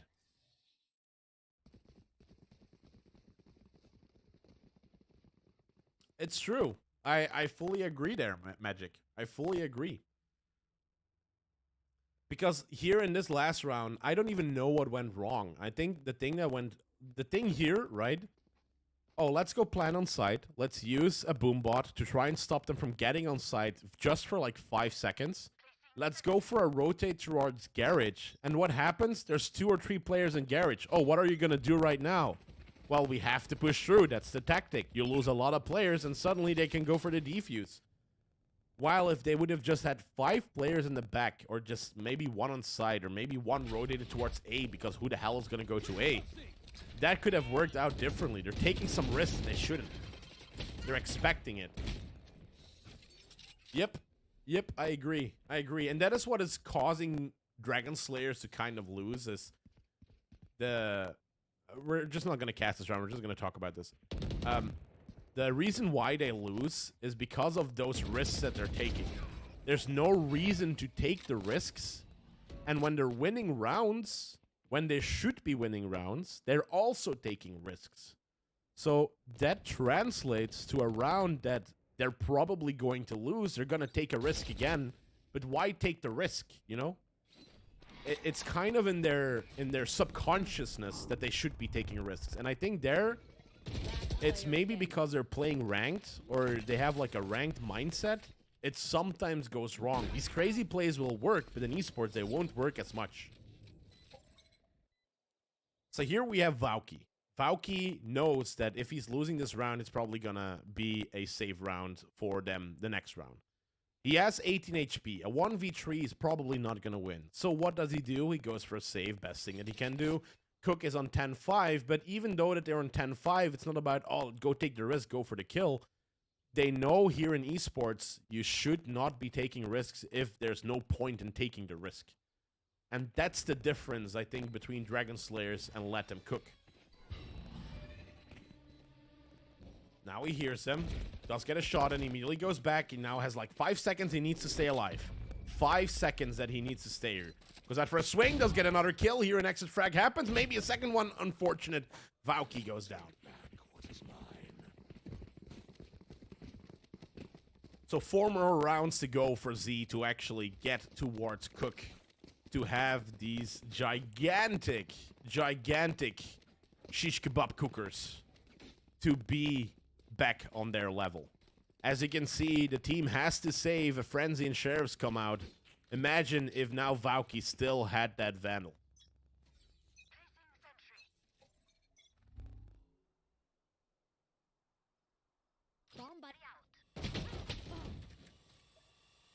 Yep, I agree again, Magic. It's about the taking risks here. Here we see Cook going on a little bit faster because, of course, they have shares. They have a save round. They need to be a little bit more aggressive to try and take a weapon or try to play for picks. But it's going to be pretty hard on them if they now want to push through. Because that's where you have to watch out for the Vandals here.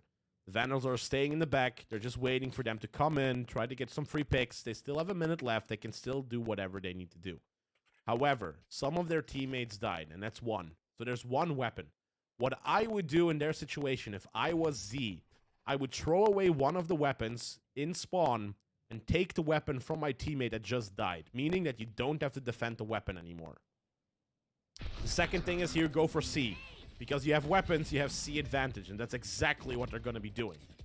And then once they're on that C long side, go back immediately because you have weapons. Again. So that is perfect on how that they're doing and how they're playing right now. They're not taking risks. They're actually calculated. And they're doing perfectly fine against Cook. And that's what they should be doing every single round. A PTK misses his shots, unfortunately. And here Ozza Bennett gets the kill instead. Now 2 last players are on the backside. Maybe have stolen that one weapon from that teammate that died, but it's not happening. They're playing for trades. Ozza Bennett now goes out for the swing. We have that last player there. Eric on 1 HP goes out again and knows that he has to die because otherwise he's not going to get any eco. So here, what could be a cool situation as well, why kill Eric? Eric is going to go for a kill or wants to go for a kill. If Eric stays alive and you can block him, you can stun him, block him, you can keep flashing him and so on, and you can run away. If he doesn't die, he doesn't get money. If he doesn't get money, he can't buy this round. So that's like the extra level of play that I would like to see here as well. And I agree again, Magic. Now they're finally calm and they're finally pushing the side correctly. And that's how Z needs to be playing if they want to win against Cook.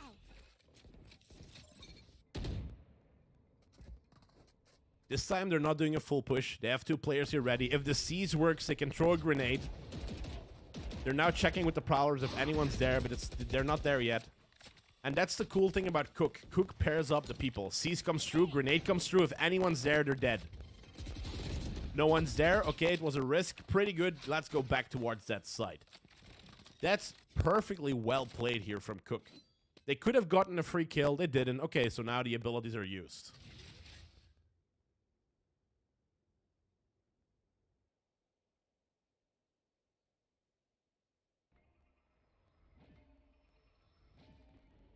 I kind of agree and disagree with that one, because if you flash and stun constantly and you let them live, you just need to stun them long enough. It's hard, by the way. I haven't been able to do that myself, to have the last player still alive, even if it's a 4v1, to try and stun them, because otherwise they run into the spike anyway. I mean, they have to die, but if you have enough abilities, you could potentially try it, and I would love to see it if it actually works. Because it's easy to say this stuff, but if you're playing, you're not thinking about this. Players push towards that A side, 14 seconds on the clock. It's just in time to start the spike plan, and one player goes down. Afun goes in for a lurk from behind. Skittles, you can get the kill again. 6 seconds on the clock. If they can now kill the spike planner, it's over. But they can't kill him yet in time. Showstopper comes through, immediately goes in for some kills, and Rin with the double plays this perfectly by the book. 8 points for Dragon Slayers. 2 more rounds to go until they get back to equal points here.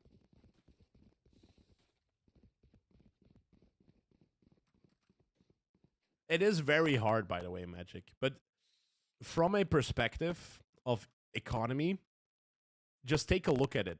You're going to get 1,000 extra credits if you die. So if you stay alive and you only have like 2,000 credits, you're not going to get 1,000 credits you need to do a full buy. So if you can keep the enemy team alive, which is harder than killing them, you can actually stop them from having an advantage the next round.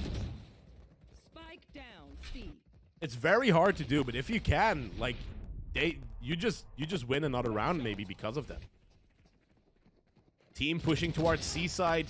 Eric B is in a pretty good position and can kill Azak. Goes out for a swing, but doesn't kill Rin. Showstopper comes through, and now it's only a 1v3. Unfortunately, BLS was not in time enough to pull up that Showstopper and to make sure that he could get that shot in. Skittles in a Sheriff in the C long side is going to have a very, very tough time.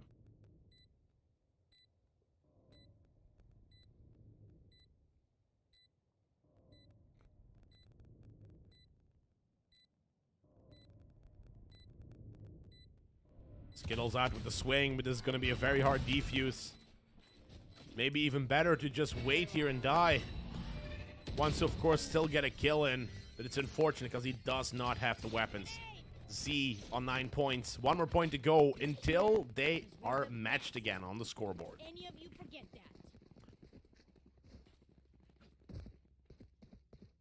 that. I understand that as well, but if you're running in with knife, then the only thing that you can do, Magic, is to run into that spike. That's the only thing you can do, because you're flashed, you're stunned, or whatever. If you have your knife out, as long as you're not coming towards me with that knife, or you're gonna just try and do a knife battle or whatever, I'm not gonna shoot you, and I'm just gonna try and run away.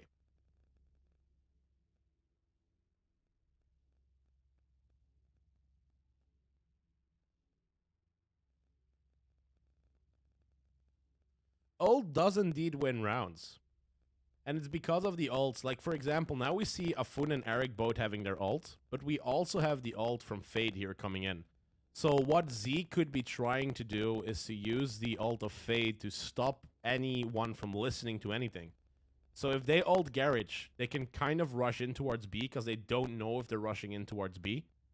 And people then have to play on the ult of Killjoy again. So you have breach on both of the players. So based on where it's going to be standing, that ult, they could try and cancel it out. So there's 2 options they have right now on the attacking side. Or they're going to go towards A. And you're going to put your Killjoy ult here on the defensive side and then have the breach Aftershock kill it. And vice versa, you're going to put the ult from the attackers here, and then the breach Aftershock is going to kill it.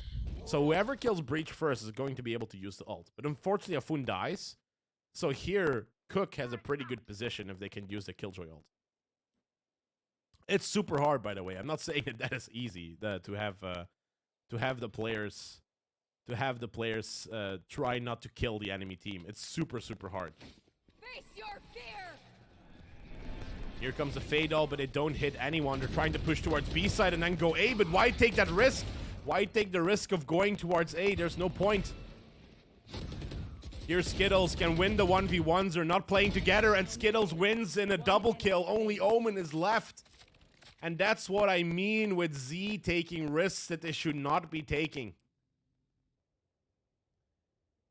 This was a potential round where they could clutch it up to 10-10. And now only Azza is left in a situation where they need to try and win. Oh, wait, Azza is on Cook's team, sorry. Oh, no, Azza is on Z's team. I was right. 30 seconds. Here the double clearman comes through. Cook wins round number 11. One more round to go for match point. I'm 100% 100% on board there, Magic.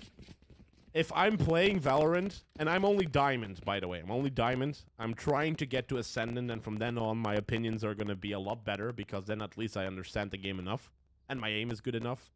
If I'm in a situation where I'm playing Valorant, the adrenaline rush that comes through from being in a 1v2 and winning that 1v2 and planning that spike and knowing that, oh, no, I'm about to lose. I haven't played for money yet, so I have no idea what the adrenaline rush for money even is.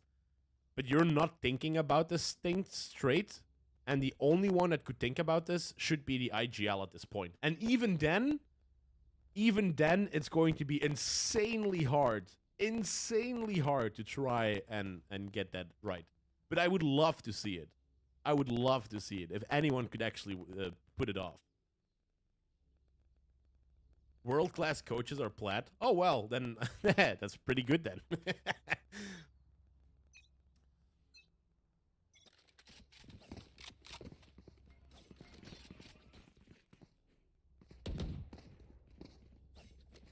Now here we have it. 9-11. 1 point from match point and 2 points away to become equals again on the scoreboard. Hopefully, this time Z can do it. We have Han's abilities being used in A lobby, and immediately they have to try and back out. No information is given yet, and just as Magic here in the chat said, if the map is quiet, so are you. Blind towards A lobby. They haven't seen him push yet, but here Cook is taking a risk for going mid. No one is being spotted yet. They know where the turret is at. 3 players in windows. Nobody is making a sound. Very closely, very quiet here. Fate might be the first one that goes down and meets her fate. Turret down. And since the turret has been destroyed, they know there's 1 player behind, but they don't know how many. We have Ren staying there to try and stop the rotation in case it happens in window, but there's no one there yet. They're pushing towards A side. And on A itself, Rin is standing. Here comes the double Killjoy ult. One on the side itself, but is a spike being planted? The spike is being planted, actually. They're taking the risk. Defender Killjoy is now destroyed, which is really good for them. Because they put the lockdown in a position it couldn't be destroyed immediately.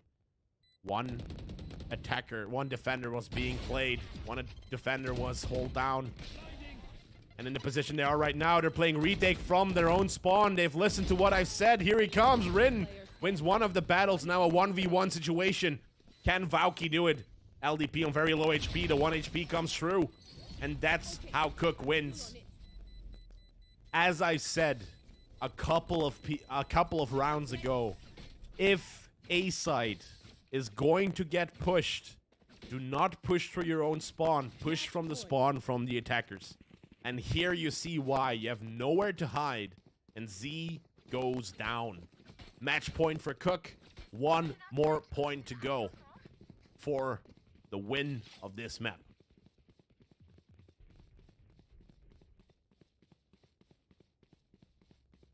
Here. Oh yeah, I can imagine, Magic. I can imagine.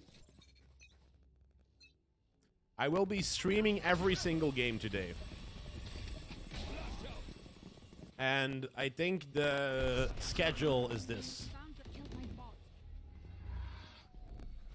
Well, the schedule is not in my copy-paste anymore, so I can't copy-paste it. But 5 players are now on A side. Immediately, a Fun planning the spike. And look the retake. Look the retake, guys. Cook knows. Cook knows they need to play from behind. Is this going to be the proof on how good this is going to be? A double swing might come out, but they need to be a little bit quicker. Here comes the smoke. They can get through, but no one is getting there yet. It was the best tactic they had. But you need to get past that A lobby. You need to get past this.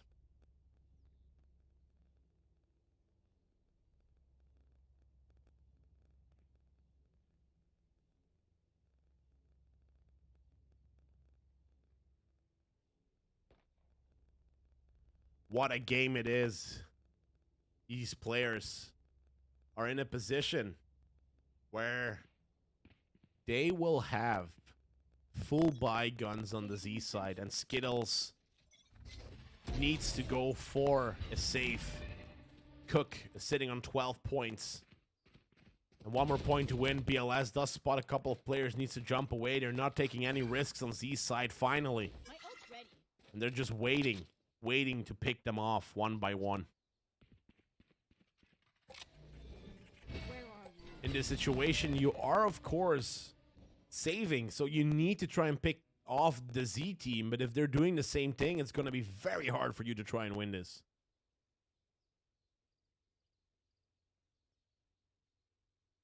And just as Magnum Raging is saying, I'm just looking at his footage.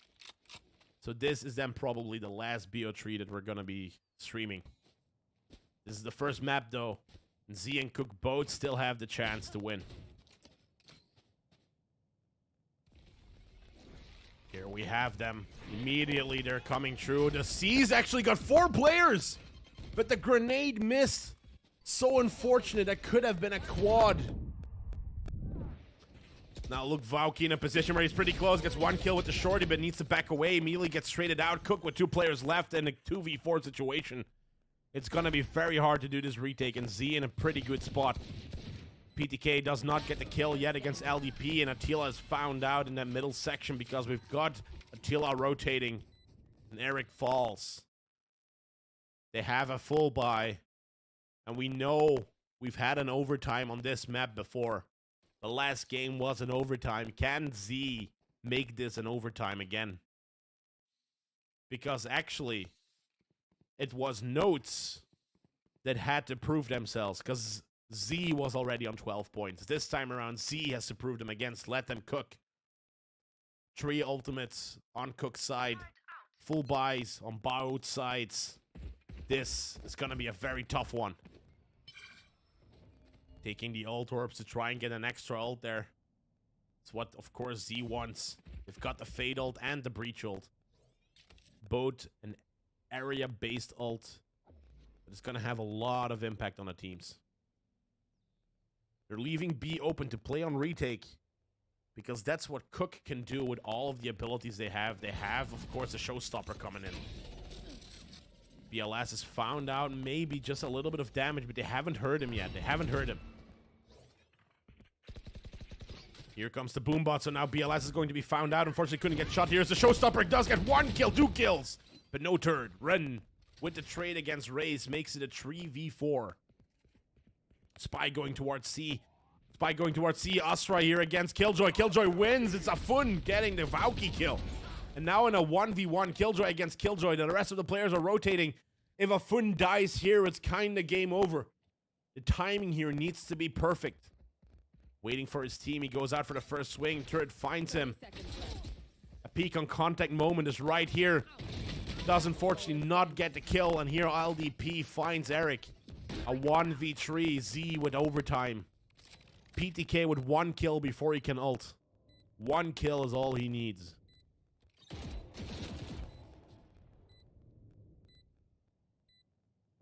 Overtime can happen every moment. PTK goes for the first swing. It's a 3v1. Checks the boxes. No one on site. He knows they're playing from long. Afun went for a jiggle peek. Knows exactly where it's going to be. The Nanoswarms might not be there. Goes out for a defuse. Here's the stun. Can't do anything. And PTK falls. Nothing he could have done. And still a Killjoy ult that was unused. Switching sides. 12-12. Overtime number 2 of today. Who would have imagined that this was gonna happen? Who would have imagined this was gonna happen? An insane game by 2 insane teams. Let them cook against Dragon Slayers. No shish kebab right now. The 9-tree curse is real. So maybe this map is a little attacking sided instead of defense sided. 3 more seconds to go. Let's see who of these teams are gonna win.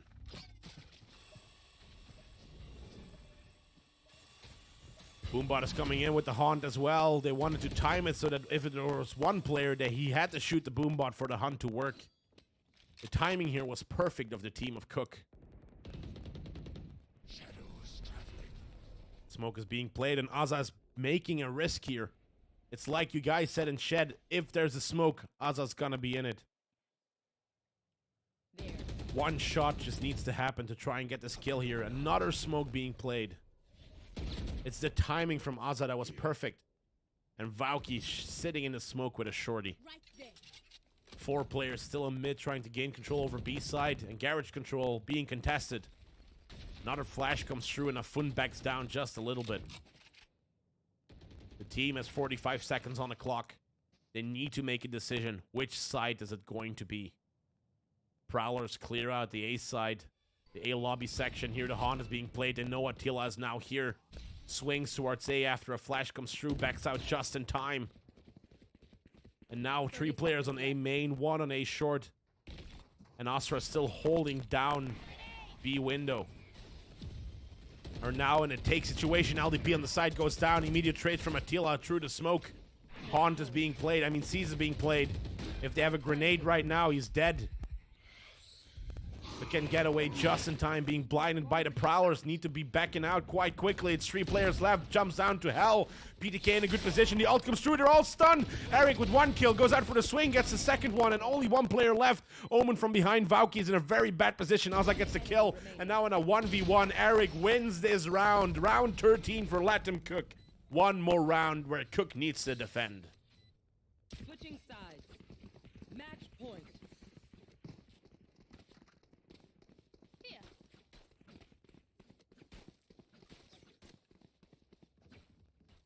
This is a tough one. The overtimes just keep on happening. And the risk here taken by Azza Bennett was the correct one. Turn out. Round 13 came true. For Cook though, even if that risk was taken. And main, he goes out for the swing. It's a double swing. 2 players go down. What is Cook thinking? Why take that risk? Spike down. C. They know the spike is in C though, but they don't have to rotate immediately. There's still 1 player in the midsection. They gambled on C. Eric versus Afun, who's gonna win. Afun is kind of bottom fragging, but Eric might be the better killjoy here.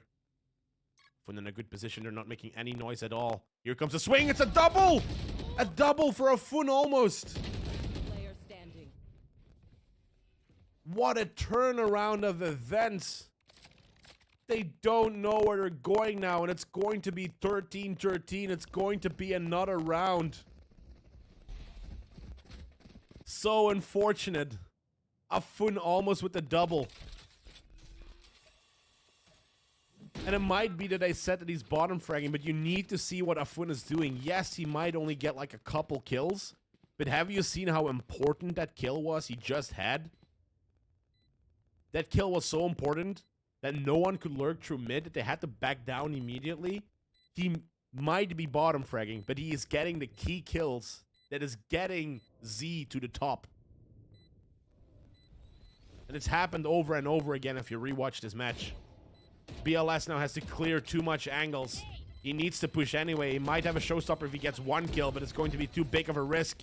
Aftershock is being played, and here he goes. Azza Bennett gets the kill. BLS goes down. And Dragon Slayers on round number 13, another overtime round. Overtime. Of course, this is very bad for Magnum raging because he's the observer and he needs to go to the toilet apparently. So guys, just, you know, win this. Win this for Magnum. For Magnum's bladder. Here. 4 more kills for Azza for that dirty bomb, indeed. Can Azza do it? It's just 1 ace away. Only an ace. That's like 5 1v1s, you know? Oh, Eric.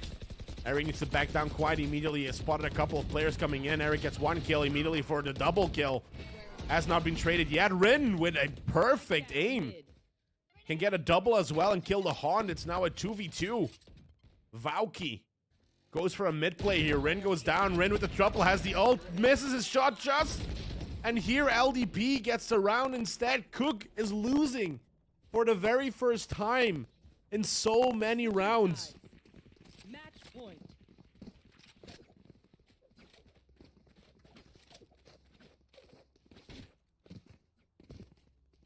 So many rounds are coming true. One more round to go. How is this going to be?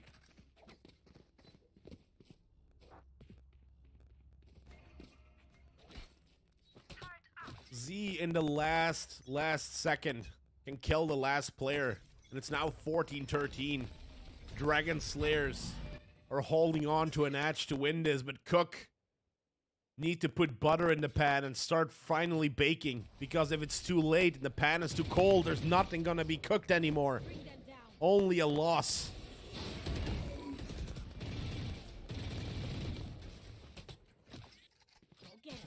It's a full stack towards A lobby, where we have 2 players staying on site. They don't know where they're at yet because no information is being bound out. No information is being given. Flash sees 2 players on A, that's what they know. But are they all 5 there? That's what they don't know. Full stack to the A side. Here's the Haunt. If the Haunt hits, they know where everyone is, but they do shoot it. Flashes are coming through. Prowlers are coming through. They're giving the side here. Cook needs to go from behind if they want to win this. Immediate trade against Skittles and Attila. It's a 4v4. 2 players on top. No ultimates yet. And they're going to play retake from the defensive side. This is not looking good for Cook. A stun is ready from LDP the moment they do an entry. Holds them down for 3 more seconds. Another aftershock, another 5 seconds. They're playing time. It's looking real good for Z here for Dragon Slayers. Coming through. The players are now in a position where they're going to swing from left to right, get a lot of kills. It's a 2v1. It's only 1 more player left as a defender. Valky doesn't have time. The Nanostorms might still be laying there. Alza Bennett goes down. He needs to go for the defuse. He needs to try and stick it. It's half, maybe. He's going to go for the shot. Afun waits just in time to play time, and it's actually Dragon Slayers winning the round, winning the game. Take a test tube. Thank you. They go through the next game here, and probably also the Rumble stages. GG.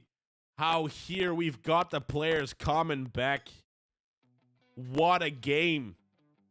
It was Dragon Slayers losing for such a long time. We've been debating that they were taking risks that they should not be taking, and look at this comeback. It's like if they were listening to Magic and me just discussing everything here, and they woke up.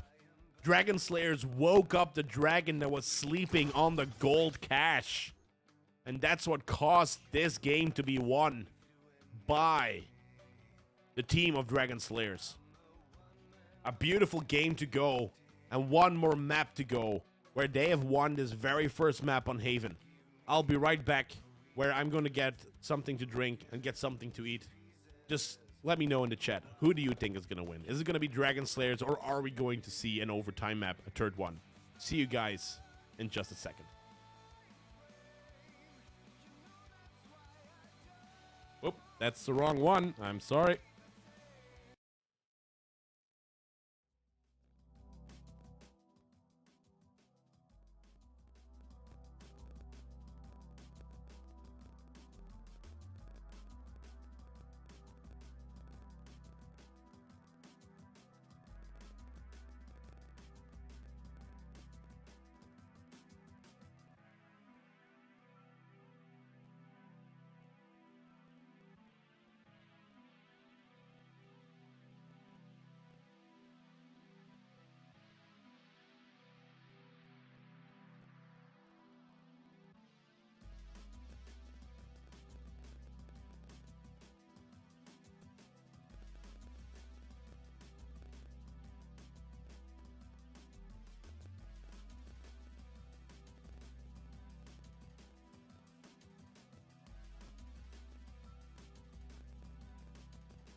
Well, we're back.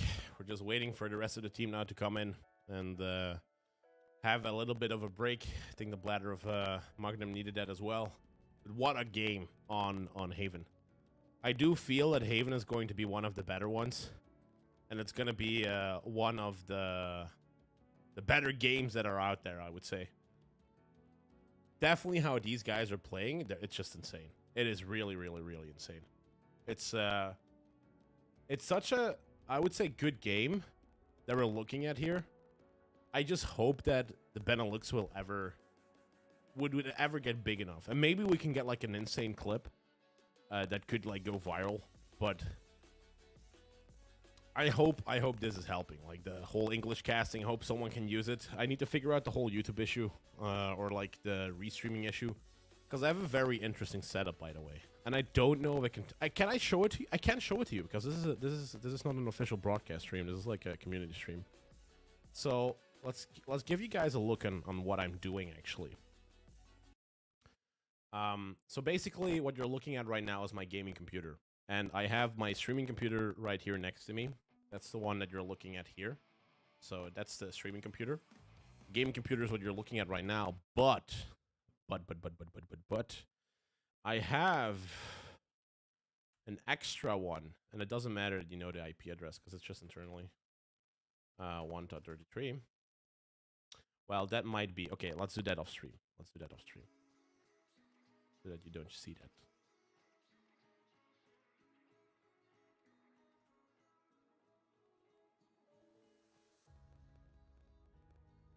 Okay, so let's show you.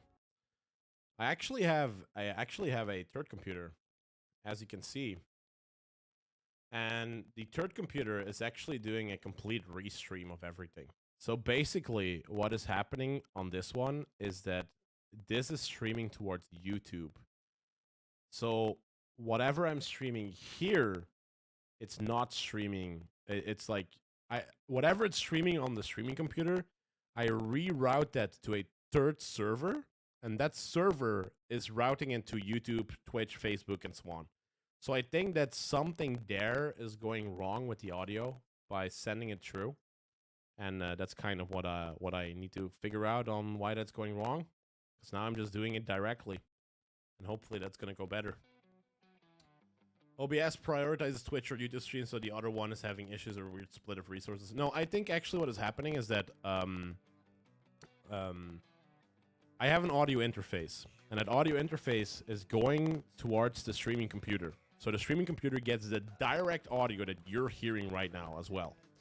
But what I'm doing, because I'm streaming it to another server, I'm streaming that audio over the internet, internally in my own network, towards that restreaming computer.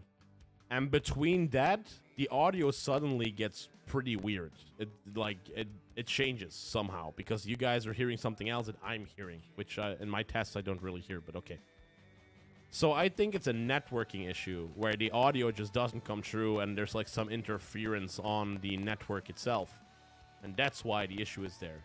Because the resources itself are really split up between servers, so it's like the audio that is being sent. So what I should try and do is like put a headset into the third computer and listen on that computer how it comes in. I think that's best to check everything. That's the only check I haven't done yet. Because here everything works out, but here this thing has like everything in there. So it's the way I send the audio, but at the same time it's also the way I send over the video footage, you know?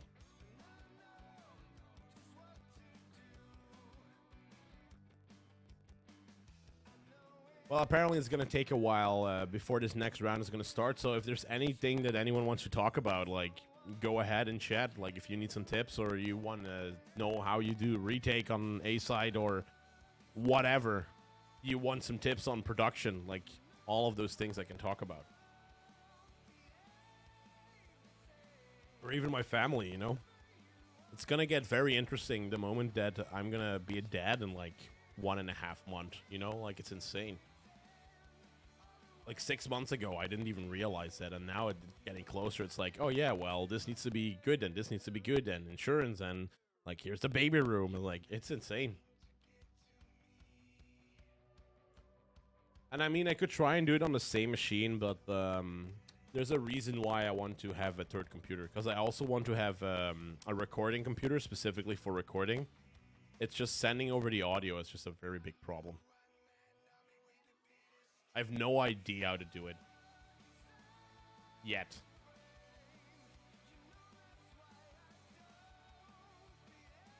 Making the house baby safe with many PCs will be painful. I know. But I think just this room, I think just a lock goes on it. Like, she shouldn't be in here. Because the good thing about us moving, because before we were in an apartment where we couldn't, like, drill holes and stuff. In this room that you're looking at right now, like, I can easily close that door that is now open. I can easily close that. And we have, like, a lock on it as well.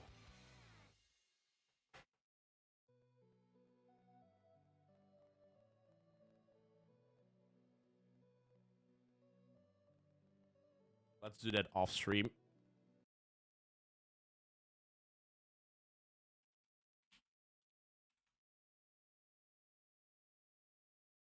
There we go. We can get back on stream. You will need perfect cable management. Well, the cable management is not perfect, but it's good enough. Like, it's not like there's cables lying everywhere. The only thing you might be, like, arguing about is the cable there on the top.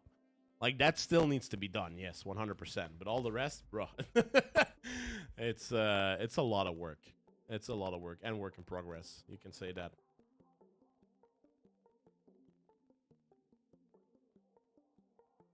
It is interesting, though. Like, there's so many things, and it's really funny. And, like, some of you are very young, so it's like you're not really thinking about that, but your viewpoint on everything changes. Like, it really, really changes. Where you're like, imagine you're like 22, if you can imagine that. And you're just like, you know, life is happening. Everything's good. Like, you're happy with some things. Like, you can maybe let some things lay around. And now you're looking at that same kind of thing. Like, what if a baby was here? Like, oh, damn, then that cannot be done. And, oh, I need to change this. And, oh, I need to change that. And, oh, well, let's reorganize this whole thing so that the baby can do this. And it's like your whole viewpoint changes on a lot of things where you as a non-parent are just like, yeah, that's okay. I mean, like, who cares? And then you're just like, but what if a baby was here? Like, it's one of those things that should be a Reddit post. I think that would be pretty funny. But enough about babies, more about these teams that are now in the agent select that are going to be in a position where we're going to see what the agents are that they're going to be choosing. We've got Let Them Cook on the left side, and we've got Dragon Slayers on the right side. And what do we see? We see Chaos coming out to try and stop the Killjoy ults or Nano Swarms or anything on side that should be smoking. That's a perfect position. That's why KO is always chosen on this map of Ascend. And then what's very important is that we see a big difference between how Cook and Dragon Slayers are playing this. We got Attila on Sova while we have PTK on Fate. Biggest difference here is how the Haunt ability is going to go different from the Recon Bolt, because the Recon Bolt scans 3 times, which gives you some time to maybe get on the side, while the Haunt is done after a couple of seconds. So the timing on how to enter side is going to be different. Biggest difference as well is that PTK in this scenario can have Prowlers that can clear areas out, which makes you have an extra kind of scenario where you could like get information of where a team might be or where a team is going to be going. So in this scenario, I think if we're going to be looking at how these teams are going to be playing, it's going to be very important on how these smokers are going to react, because the biggest difference, for example, is if you have Omen on B and you have Astra on B and the KO knife comes towards A to try and clear out A, or the KO ult is being used on A. On an Astra, you can immediately pop that smoke. While if you're on Omen, it takes about 2 or 3 seconds before that smoke is fully there, including the animation, including everything. Meaning that if you have an Astra, you can faster pop that smoke, which is gonna happen, and it's gonna help you to win this. So let's see how these teams are going to go and do it. It's a full push towards that A side. There's a KO Molly immediately coming in. They're clearing side from the left side. That smoke is actually, in my opinion, personally, a bad smoke. We'll talk about that later. and we'll see how they're gonna try and entry that site. Nanostorms are being used. The door is not closed yet. Here comes a flash, trying to close the door. Here, Valky gets a double kill because Attila and LDP line up, and it's a 5v3 situation here in Cook's advantage. BLS goes out for a swing. First kill comes in. Here's Ren, who goes down, and Afun as well. It's only one more player left in Hell, and the hell he finds is that Valky gets the triple kill, and Cook can go for the very first defuse. First round is won, and that's how these players will continue with extra economy, extra guns, and an easier second round.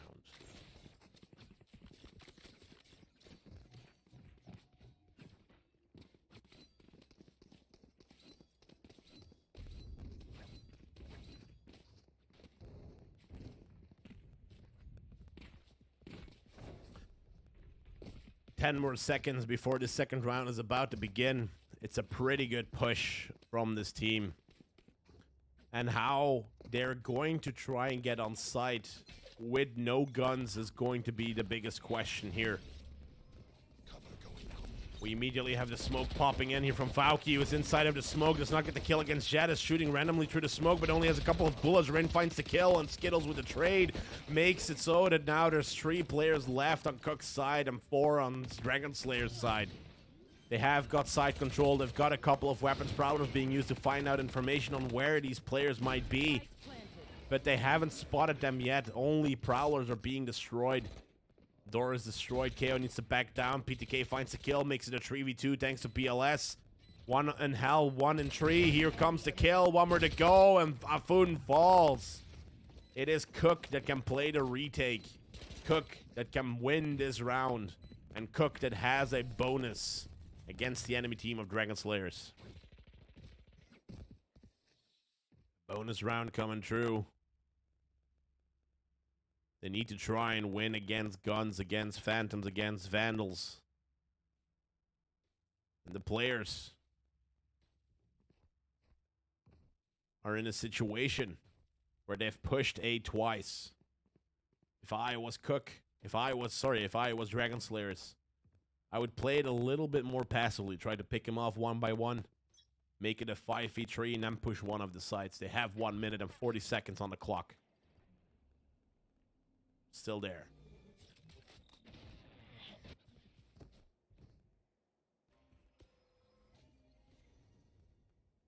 Pushing through mid. It's LDP in the front line, trying to destroy that Killjoy drone. Killjoy security bot that is holding mid. As long as that bot is there, they don't have to really watch mid. They don't have to pay attention to it. Of course, they don't see it yet. They need to get a little bit closer. This time they switch around with Jet. Jet gets found out as Rin.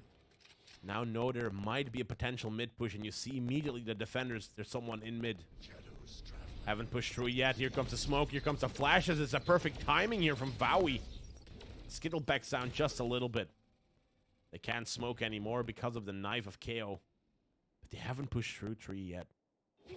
40 seconds on the clock. Rin now goes in for the push. He does get a kill, but immediately gets traded in. The flash timing just not in time for Skittles. The 4 players can go for an entry. PDK falls to 2v4. Retake needs to happen. BLS pretty close to that smoke. But no kills have fallen.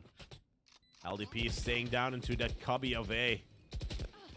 Next to the tree section. Natila out with the swing, gets a double kill. First round for Dragon Slayers. The first round that Cook can buy.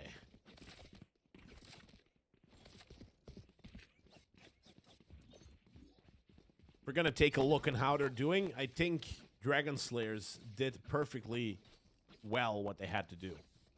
As they killed the drone in mid, they now had to put their resources into different positions. The timings from Cook were pretty good, but not good enough to get Dragon Slayer on the ground. 2 players from Dragon this time on B, Tree and Nest. Tree on Catwalk. Spike on the side of A. They don't know yet where they're going to go. They of course need to get the kill first. We've got some defenders in Wine already. And Util is being used from Cook's side. They're baiting it. Flash from Omen is ready. The moment Skittle has contact, it will flash immediately. But they're not pushing A main. They're more in that middle section. Deploying drone. In the middle. The drone is going to find out if there's any players close. They know there's one on A. They know KO is on A. And look where that spike is going. It's going to B main. Fade is the only one there that can try and stop him. Here comes the first kill. What a shot from PTK. Goes for a double, maybe a triple against Azza, but Azza is just better. Now they have control over B. They have everything smoked around. It's going to be Azza that needs to plant the spike. Backside needs to be cleared first. It is clear. Rin does a pre-fire just in case someone was there. Now in a 3v3 situation, they have the Astra wall. Is it going to be used though? The wall is ready. Here it comes. And the way they place the wall is they're making a pie of B. From wherever they're gonna push, they have the upper hand because they need to push through that wall. Also Bennett in the correct corner. Here Valky in a bad position. If he tries to push, it's gonna be a very tough one, but it can't be helped from behind. Shoots through the boxes, the wall goes down. Eric now in a situation that he needs to save this Vandal. There's no need to take the risk. Couple of exit frags, but here 2-2 means that Cook is going to be on a save round.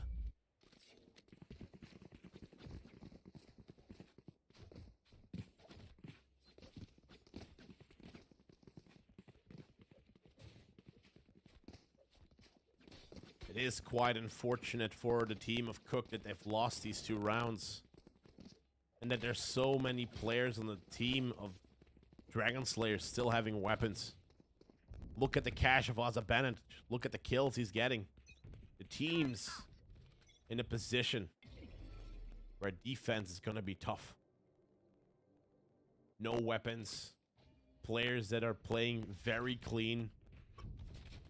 This is a very different team that we're looking at. Dragon Slayers normally taking risks or not taking it at all, and they're playing a very, very good game. Afun gets both of the shots in. Double kill for Afun. Important kill as well because the player in mid was in deep trouble. Rin would have died if Afun would not have gotten those kills. And that's what I mean with players being very concise, being very smart in their plays.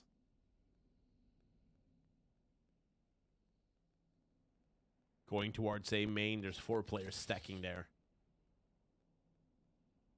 About to enter on site. Only a drone, a turret can try and stop them. The Nanostorm is being used. Only Rin is on site itself. Goes out for the swing. Can they kill Rin through the smoke? Eric actually gets a double. Afun tried to swing and tried to help his own team, but he's going to go down. Unfortunate.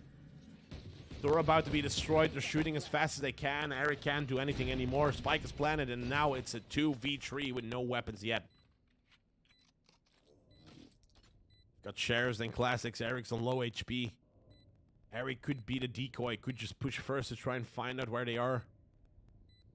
Skittle's not being heard, but he has been shot. And in this 2v2 situation, Azza is going to go for the first swing. Vyuki is the last one alive. He could be in the smoke. They don't know where he is yet. The recon ball is not helping. He's droning. It could try to be defined where this player is going to be. He's going to be in the smokes. Swing to the left. But Azza does the same, and here Azza is faster. Round number 3 for Dragon Slayers.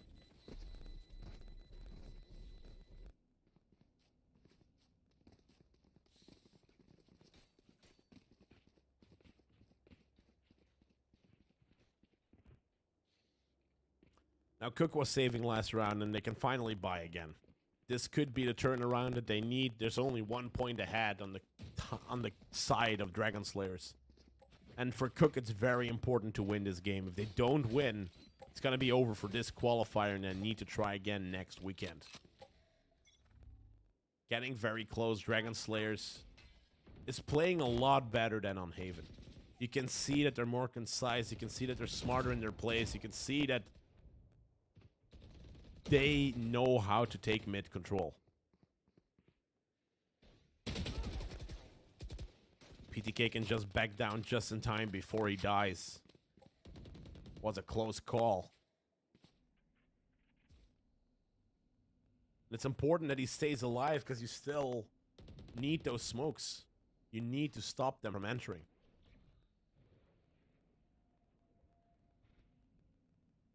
Slowly towards Streeter coming in. The push might be coming through, and here they find 3 players. It's very important. They're jiggle peeking. Immediately the mollies are being played to stop them. And we have the Killjoy ults trying to clear A side immediately. Sova does not have a way to stop this, and here comes the knife.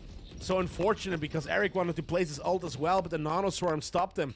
PTK is the last one on side. He goes down. A 4v5.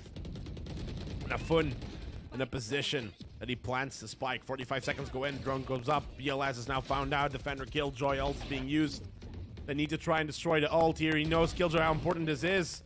Goes for the kills instead. Wants to go to Vyuki while his team is destroying the ult. Naza Bennett gets the last kill in. 4 points for Dragon Slayers.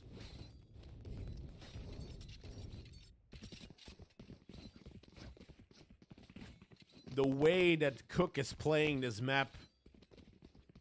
I'm sorry, Dragon Slayers is playing this map. It's done to perfection. They know Killjoy was on the other side, waiting to pop the ult on A. They know they had to play the Nanoswarm to buy time. And they know they were going to play it once that spike was planted, so they had to push the Heaven section. Now they force Cook to buy single weapons, short weapons. And here the swing comes out.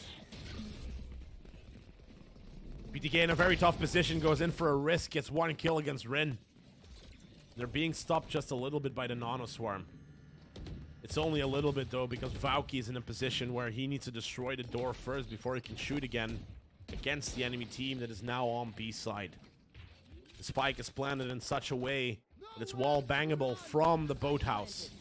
And that's why Astra is staying back. He's not taking the risk. Trying to get as many kills as possible. A lot of abilities are being used. And the alarm bot is placed for in case Astra comes in from behind. They know immediately. Here it comes, one from behind. They need to be checking. Eric knows that he's there. In a very tough position. He pushes to side. He's in backside, swings to the left, but doesn't find any kills yet because there's just too many. BLS with the shot on the marshals. Gets a double kill in. Tries to stop him with the grenade. He needs to go for that defuse, but he doesn't have time as Bennett is on the side itself. BLS will lose this round though. But maybe can take a gun. Not in time. So unfortunate.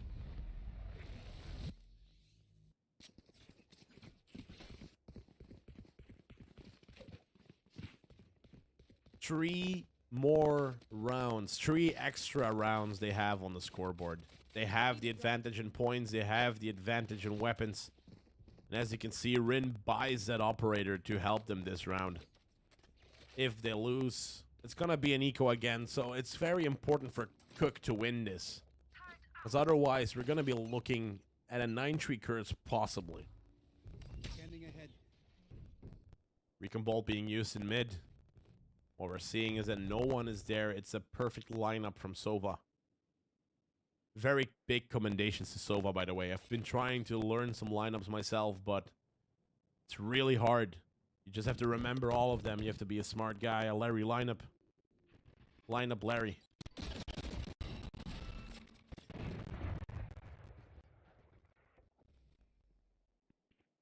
Fortunate we have a little bit of audio issues, I think, from the observer. That might be solved in just a second.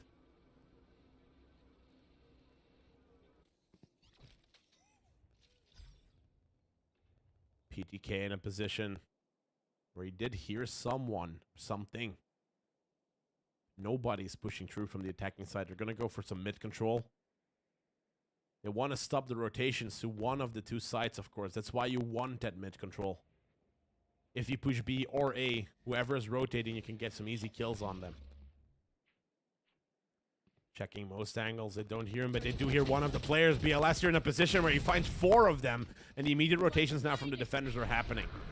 Omen goes for a teleport. Can help on that B side. Smoke, unfortunately, 1 is gone. Many players are found by the Nightmare, and they can't hear anything. Valky in a position where he tries to TP away. 60 HP left, 2 in the backside, 10 seconds to go. They need to stop the spike plant. The spike plant is happening. Ren on the side itself plants the spike just in time. Valky Just had to shoot, but now can go for a defuse. Ozza Bennett in a position where he knows where to shoot. Spike defuse has not happened yet, but he's starting it now. Eric from Market has the correct angle. And Cook can win round number 3.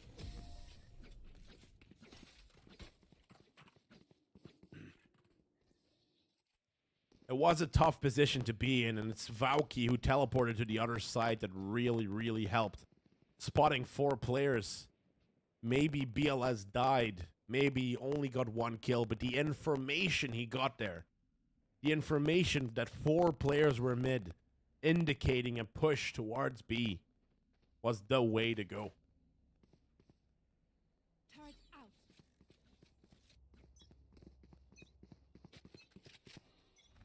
Get out of my way. It shows you how important it is to have that mid control. And the way Rin is playing, knows that there's a drone somewhere. And here, getting from behind so quickly, BLS would have never expected this. PDK is now stuck on site and stuck with a knife in his head after Rin destroys him. And the B side can be planted quite easily. There's only one small remark I wanted to make. Did you see KO plant? KO plans by going into the corner and then putting the spike outwards. But I think it's better to watch the wall when you're planning that spike, because it's just that little bit of a difference from where they can exactly defuse the spike.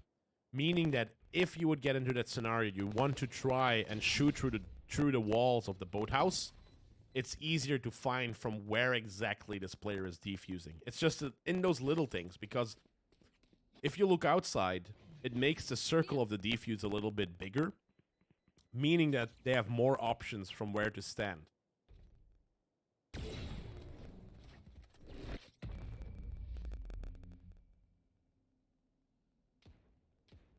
Now here it's a good round. They're saving. It's the only thing that Cook really can do, to have some weapons in this next round and that they can buy the rest of the players. But 6-3 is a pretty good situation for Dragon Slayers. Recalling my bot. Only BLS is saving right now, but he's saying, I'm playing ult, that's okay for me. And Skittles on the operator is an interesting choice. He's playing that midsection, and it might actually be a good choice here. Here comes the first swing, but he's faster. Rin just knows how to shoot. How do you block that? That's what Skittle thinks. And what BLS thinks is that he's got that double in. Funny how he got a Vandal just at the end, though, because he was playing Sheriff, I thought. Valky gets 1 kill, and immediately the resurrection here from KO can start PDK in a position where he just needs to shoot right. What a swing from PDK, what a kill. But unfortunately not enough to get Rin down. That was a nice shot.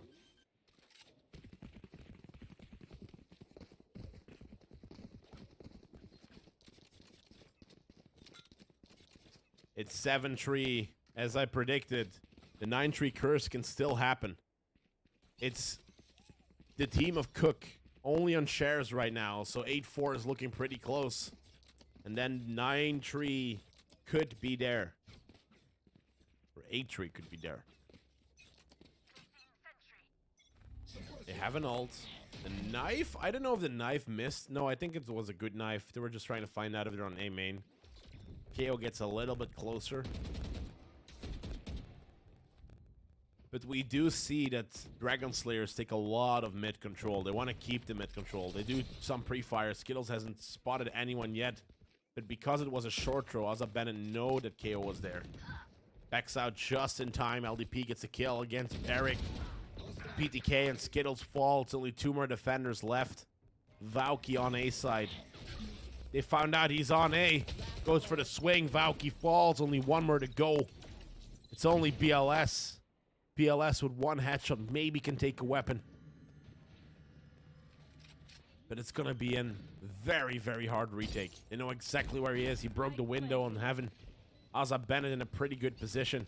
The drone finds him too. Backs out quite immediately. They're trying to shoot through the floor. BLS stays alive, and he's still there. They're stopping him with all of the stopping power. Also, Bennett drops down, but Afun, who has the other angle, gets the kill against BLS. Round 8 for Dragon Slayers is there. Before the switch.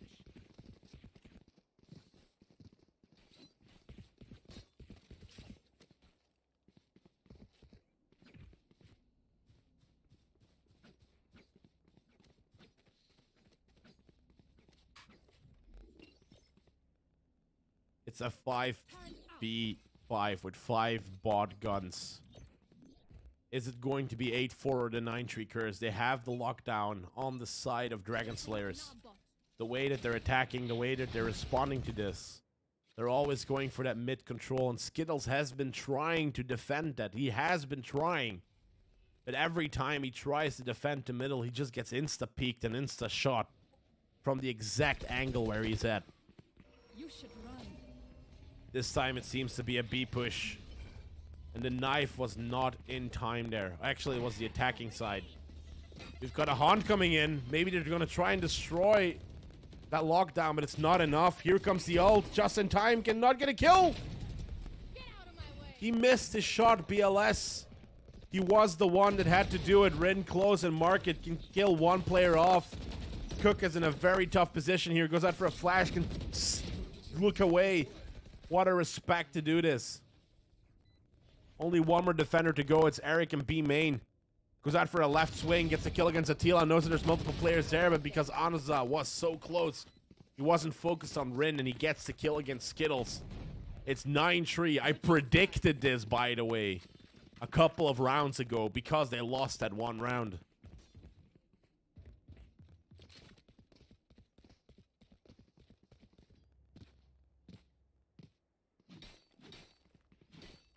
Now, the only thing that they need to do is to try and defend against Cook. But they will never know what they have cooking up. They will never know.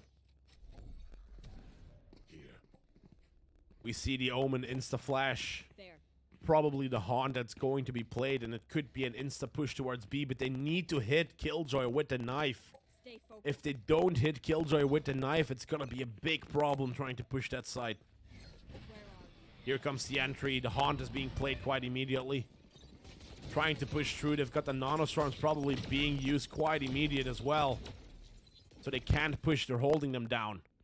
The rest of the defenders now have time to rotate because of all of this util. Fortunately, 2 of them go down, though. And Cook is on the side.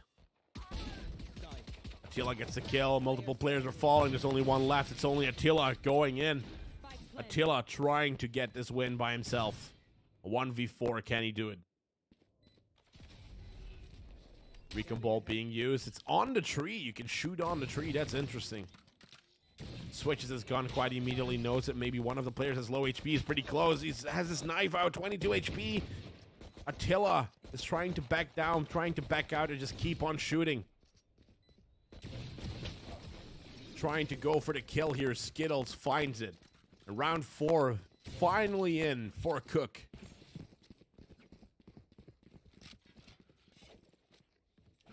Because they have weapons now, they can close the gap just a little bit. Round 5 is around the corner. But they still need to get around the corner. What if they're being held by a shorty? And that's what we see with Rin and LDP. LDP and Rin, both of them have that shorty. So going around corners is a little bit dangerous.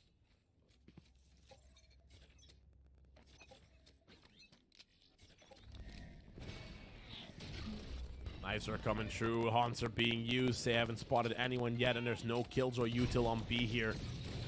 Util is being used against the defenders, actually, and Attila is the only one on side. 3 have been spotted by his recon bolt. He comes in with this very first sheriff shot, but Attila is the better of Attila, of BLS. At 3v2, they have got inside. 2 players have got a Stinger, randomly shoots through the smoke and kills. Gets the kill against PTK. It's now a Spectre versus Spectre fight. And on the side itself, Last player there's standing. 2 more players standing. Skittles with the double kill finds the last player and finds round number 5 for the scoreboard of Cook. Now here's the first round where we're going to see Dragon Slayer's comeback. They finally have weapons. They finally have all that they need to try and defeat Cook. Turret out. They've been playing on low guns. They've been playing like eco demons against them. If they have the weapons now, I do believe that Cook is going to have a very tough time.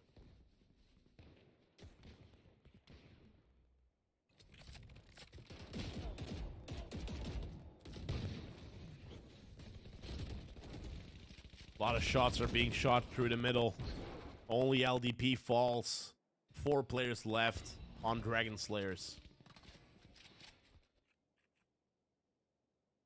A tough choice, a tough nut to crack. Because Let Him Cook still has 5 players alive, even though this is their bonus round. One goes out for a swing to try and spot players, and spots only one. He saw them rotate. They saw one player on catwalk now because of the noise. A Fun just in time can put the Nanostorm down before the knife gets him of KO, stopping the ability. BLS tries to enter side, but here the gravity well was timed perfectly. Rin in a position where he's seized.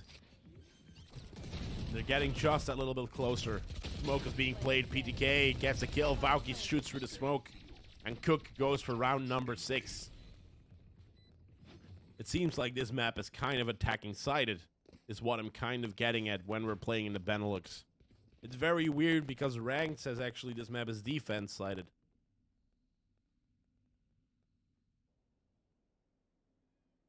Maybe just when you're playing Ranked, it's just teams telling that to each other because they want to believe that they can still win.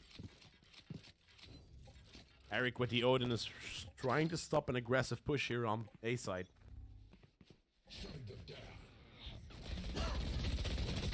First knife comes through.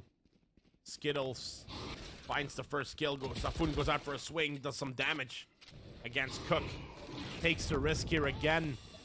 And that's where Z loses another player. BLS has Android on side. He is in hell, but he's getting shot by the Ares.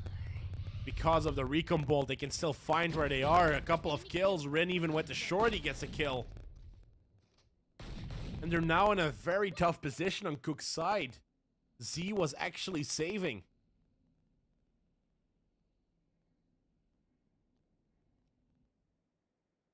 But what we're looking at right now is a 2v2 situation. Dragon Slayers has taken the advantage away from Cook. And with 45 seconds on the clock, Cook really has to watch out what they're gonna do.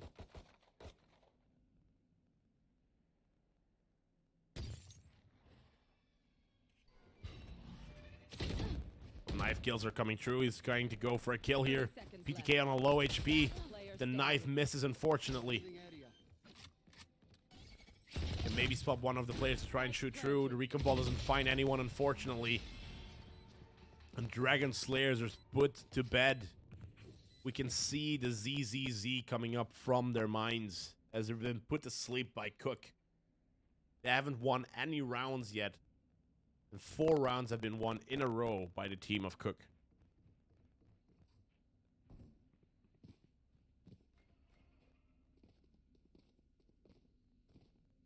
Turret out.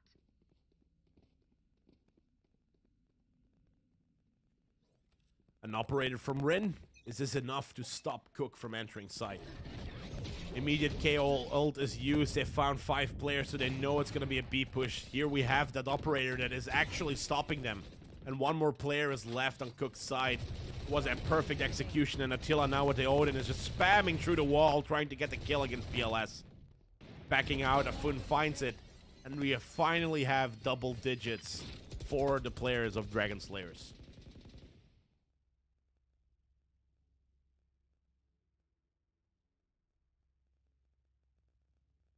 With 20 more seconds to go in this round before it begins, the team of Cook needs to find how they can win against a team like Dragon Slayers. It's the first round that they've now won, and hopefully this is not going to stop their momentum because they've been playing so well and so aggressive the moment they try an entry on site. They know where to place the knife. They know where to place the smokes. It's so unfortunate that these teams couldn't push through the last round. Dragon Slayers have maybe found out what their tactics are and they've adapted. That's what humans do. They adapt into a situation where they need to survive. And that's also what the team of Dragon Slayers is doing. A lot of mid control. One player is down from Cook's side. Jet being smoked off. It's the best position that they could smoke him off because of that operator. He's not going to go for a kill. He's playing a little bit more safe. 2 players in tree. 2 players in A main. Here comes the first player through. If he wants to peek, is going to go down from that Odin. Prowlers are being used. An immediate teleportation towards the heaven side. Valky may be in a position where he can get a couple of kills.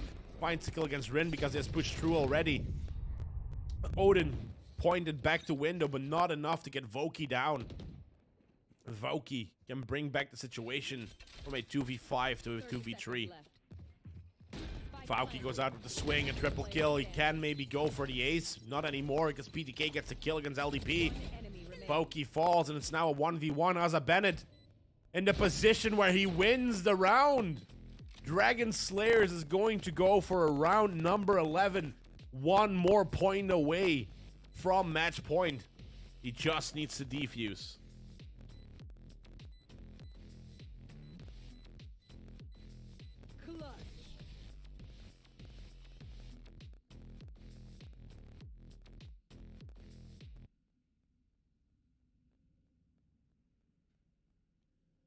It's looking that Dragon Slayers is in a very good position. They're actually forcing on the side of Cook because if they do not win this next round, well, is it a force? Only 1 light shield. I wouldn't call it a force. I would call it just a full buy.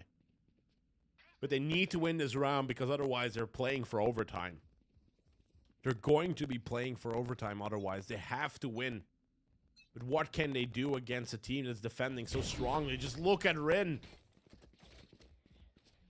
Cook taking the risk to go for a jiggle peek, and they know the jiggle peek was going to go on top. It's like Dragon Slayers is reading the mind of all of the Cook players.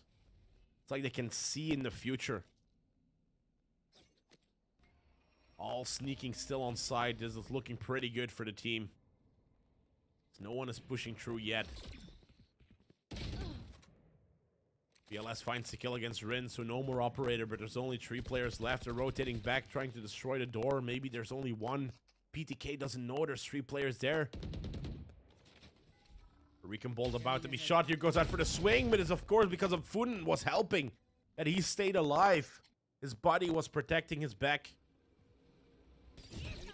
Here comes the showstopper, misses them unfortunately. They ran away just in time.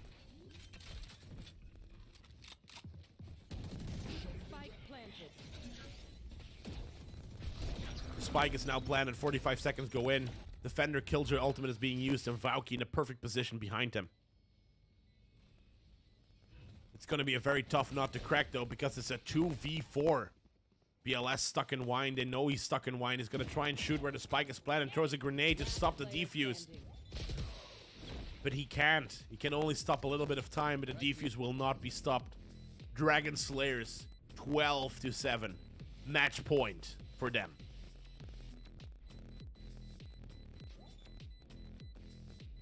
Defusing just in time.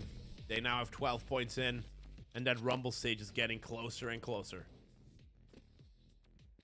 Match point. Here as attackers, what you're seeing is that you don't want to peek the operator. You don't want to peek Rin. Rin is the one that is demon on the operator. So mid is a no-go zone. The only way that they can go mid is if they smoke mid and try to push through somehow. Now this time, they know... Rin knows for some reason that they're not gonna go mid. It's gonna be maybe a B push. They don't have any ults yet, so here Rin is taking a very tough spot. Getting a little bit closer. They do find the turret. He backs down immediately, goes out for a swing, but unfortunately they lose the operator. Well, we have Attila backing them down, backing them up. Maybe they're gonna try and get the operator. Maybe he should have thrown the gun. They haven't taken the operator yet. They don't want to give them any weapons. Eric is still on mid. LDP tried to push. They don't have the spike with him, but look at Market. Market, 2 players there. Afun wins the 1v1, backs down immediately on side. We've got PTK finding LDP. Now the Odin needs to be played immediately. And Attila backs down on side itself to try and stop them from taking it. No one has the spike though. So if they do want to go for a plant, they need to be in the spot. In the spot where they still need to go back. The drone here from Attila was perfect. Finds PTK. And because the spike was not there yet, they're thinking it's a B push. Look where Skittles is. Skittles in the perfect position. Goes back. He gets 2 kills. Skittles can do it. Makes it a 2v1. They know where Sova is. And they still have time to win this. The only way is now with the Hunter's Fury maybe, but why take the risk, you know? Knife has found where Sova is. The Recon Bolt is being shot. They're playing from long, and if both of them are there, as long as they play time, they can do it. He doesn't know if anyone is there. He doesn't know if anyone is in hell. He tried to check it out, but there's no time. They have the Molly maybe even. If they still have the Molly, they still have the Nano Swarm. It's gonna be game over. Here comes the Molly. A weird one, that is. But they do win the round on Cook's side. Can someone who looks at this tell me why he mollied that way? Why was it a short molly? Because if he's on the spike and he defuses, the short molly is only going to prevent them from entering the site. Was it maybe like a fake flash molly kind of thing? I don't know. The molly looked weird. The molly looked very, very weird that was played from Cook's side, from Skittles. Maybe you can explain it. I'll clip it. You explain that to me, Skittles.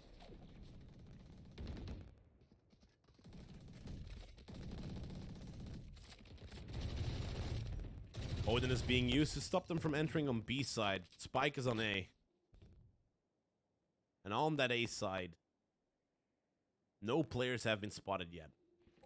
Middle control sitting with the defenders. They haven't spotted anyone yet in that nest area. Rin still on the operator. They need to be smoking him. And based on the smoke that was just played by Omen, there might be a push coming in from the B main side towards mid. On catwalk, one player is getting a little bit closer to 1v1. This time Valky wins from a Fun. And Cook is in a pretty good position here. A 5v4. Valky goes almost in for the swing. Asa Bandit was expecting it though. And brings it back to 4v4. No advantages in players, but Rin has that operator and he has the perfect angle. 30 seconds. Prowler is being used in that section, gets the kill. It's gonna be very tough now to get in. Second shot misses, however, but he's still on that side. He can still defend it. 20 seconds on the clock. They have to push. Here comes the Hunter's Fury. They're now in a very big problem. Hunter's Fury, unfortunately, cannot stop them from planning that spike. And with 6 seconds left, they can get it down. 45 seconds are now ticking down. Skittles goes down under in hell. And they're playing this quite differently. Attila and a 1v2. Both of them actually going down. And Noe's on the left side right now based on the angle of the shock darts. And Attila needs to drop down. They have the crossfire. The time is not there. Attila going very, very slowly. Both of them in hell. He swings first to the left. Skittles is there, and Skittles gets the kill. Attila can't win. Round 9 for Cook. Is this going to be another overtime? It would be the third one of today.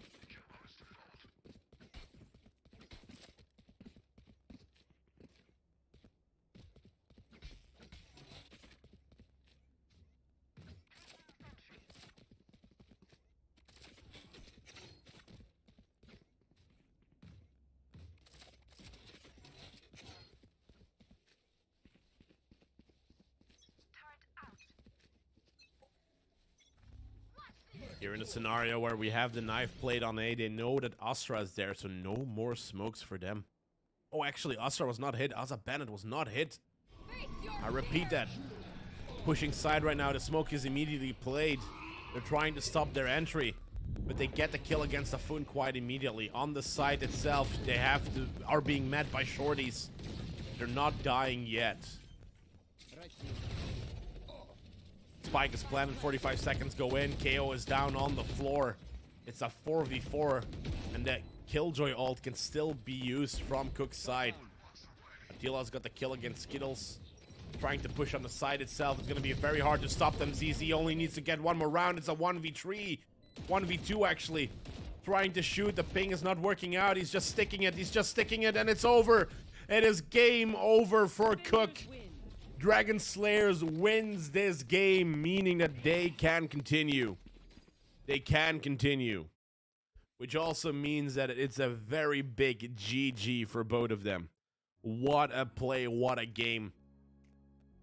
Something that was only there by a little rope, just a little bit. We had the players in a position where it was very hard to win this. They had to play for overtime on Ascend, and Dragon Slayers was just too far ahead.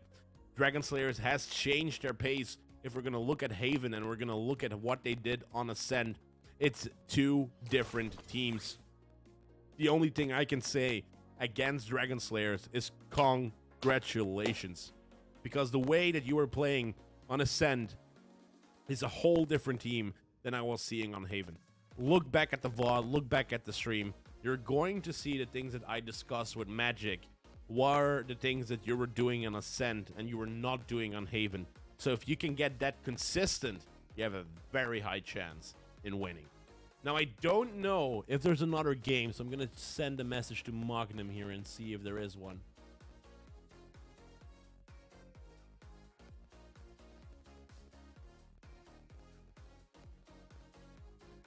So we can kind of see if another game was coming in. I think this was going to be the last one, and in case that is, we're going to do a raid. But that depends on if this actually was the last game or not. So I'm just waiting what Magnum says, because I think we've only done 2 games today. And if we want to do the last one, it's another 3 hours, and that's going to be a tough one for me. Because what I'm getting is that he might not do it. It's kind of depending.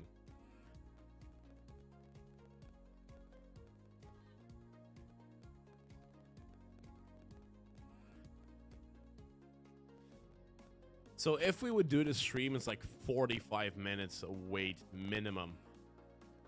And Vengeance is on 4-0 apparently.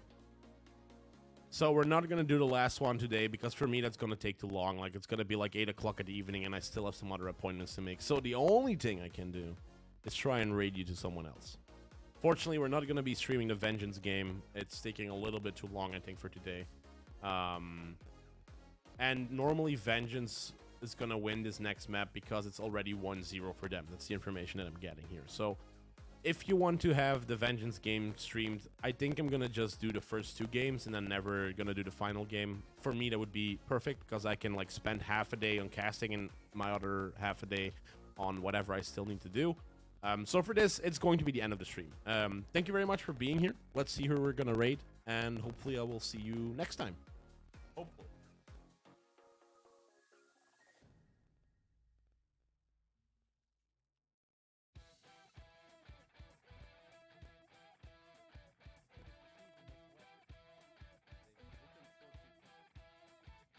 So what we're going to do is we're going to do a raid to Zenzor. I think that's the best raid we can do right now. At least you're staying with him a bit. And I think that is going to be better. So let's go for a raid to Zenzor. Thank you everyone for being here. Thank you everyone for paying so much attention towards the stream. I was liking it a lot. I hope you liked it a lot as well. Maybe see you next weekend. I'm going to see if I can stream that one as well. Hopefully at that time I can actually fix the whole audio thing on YouTube, and then you can rewatch the entire VOD, the entire cast. I think that would be perfect for you guys to have. For now, though, it is the end of the stream. Thank you very much, and I will see you in Zenzor's chat. Bye-bye.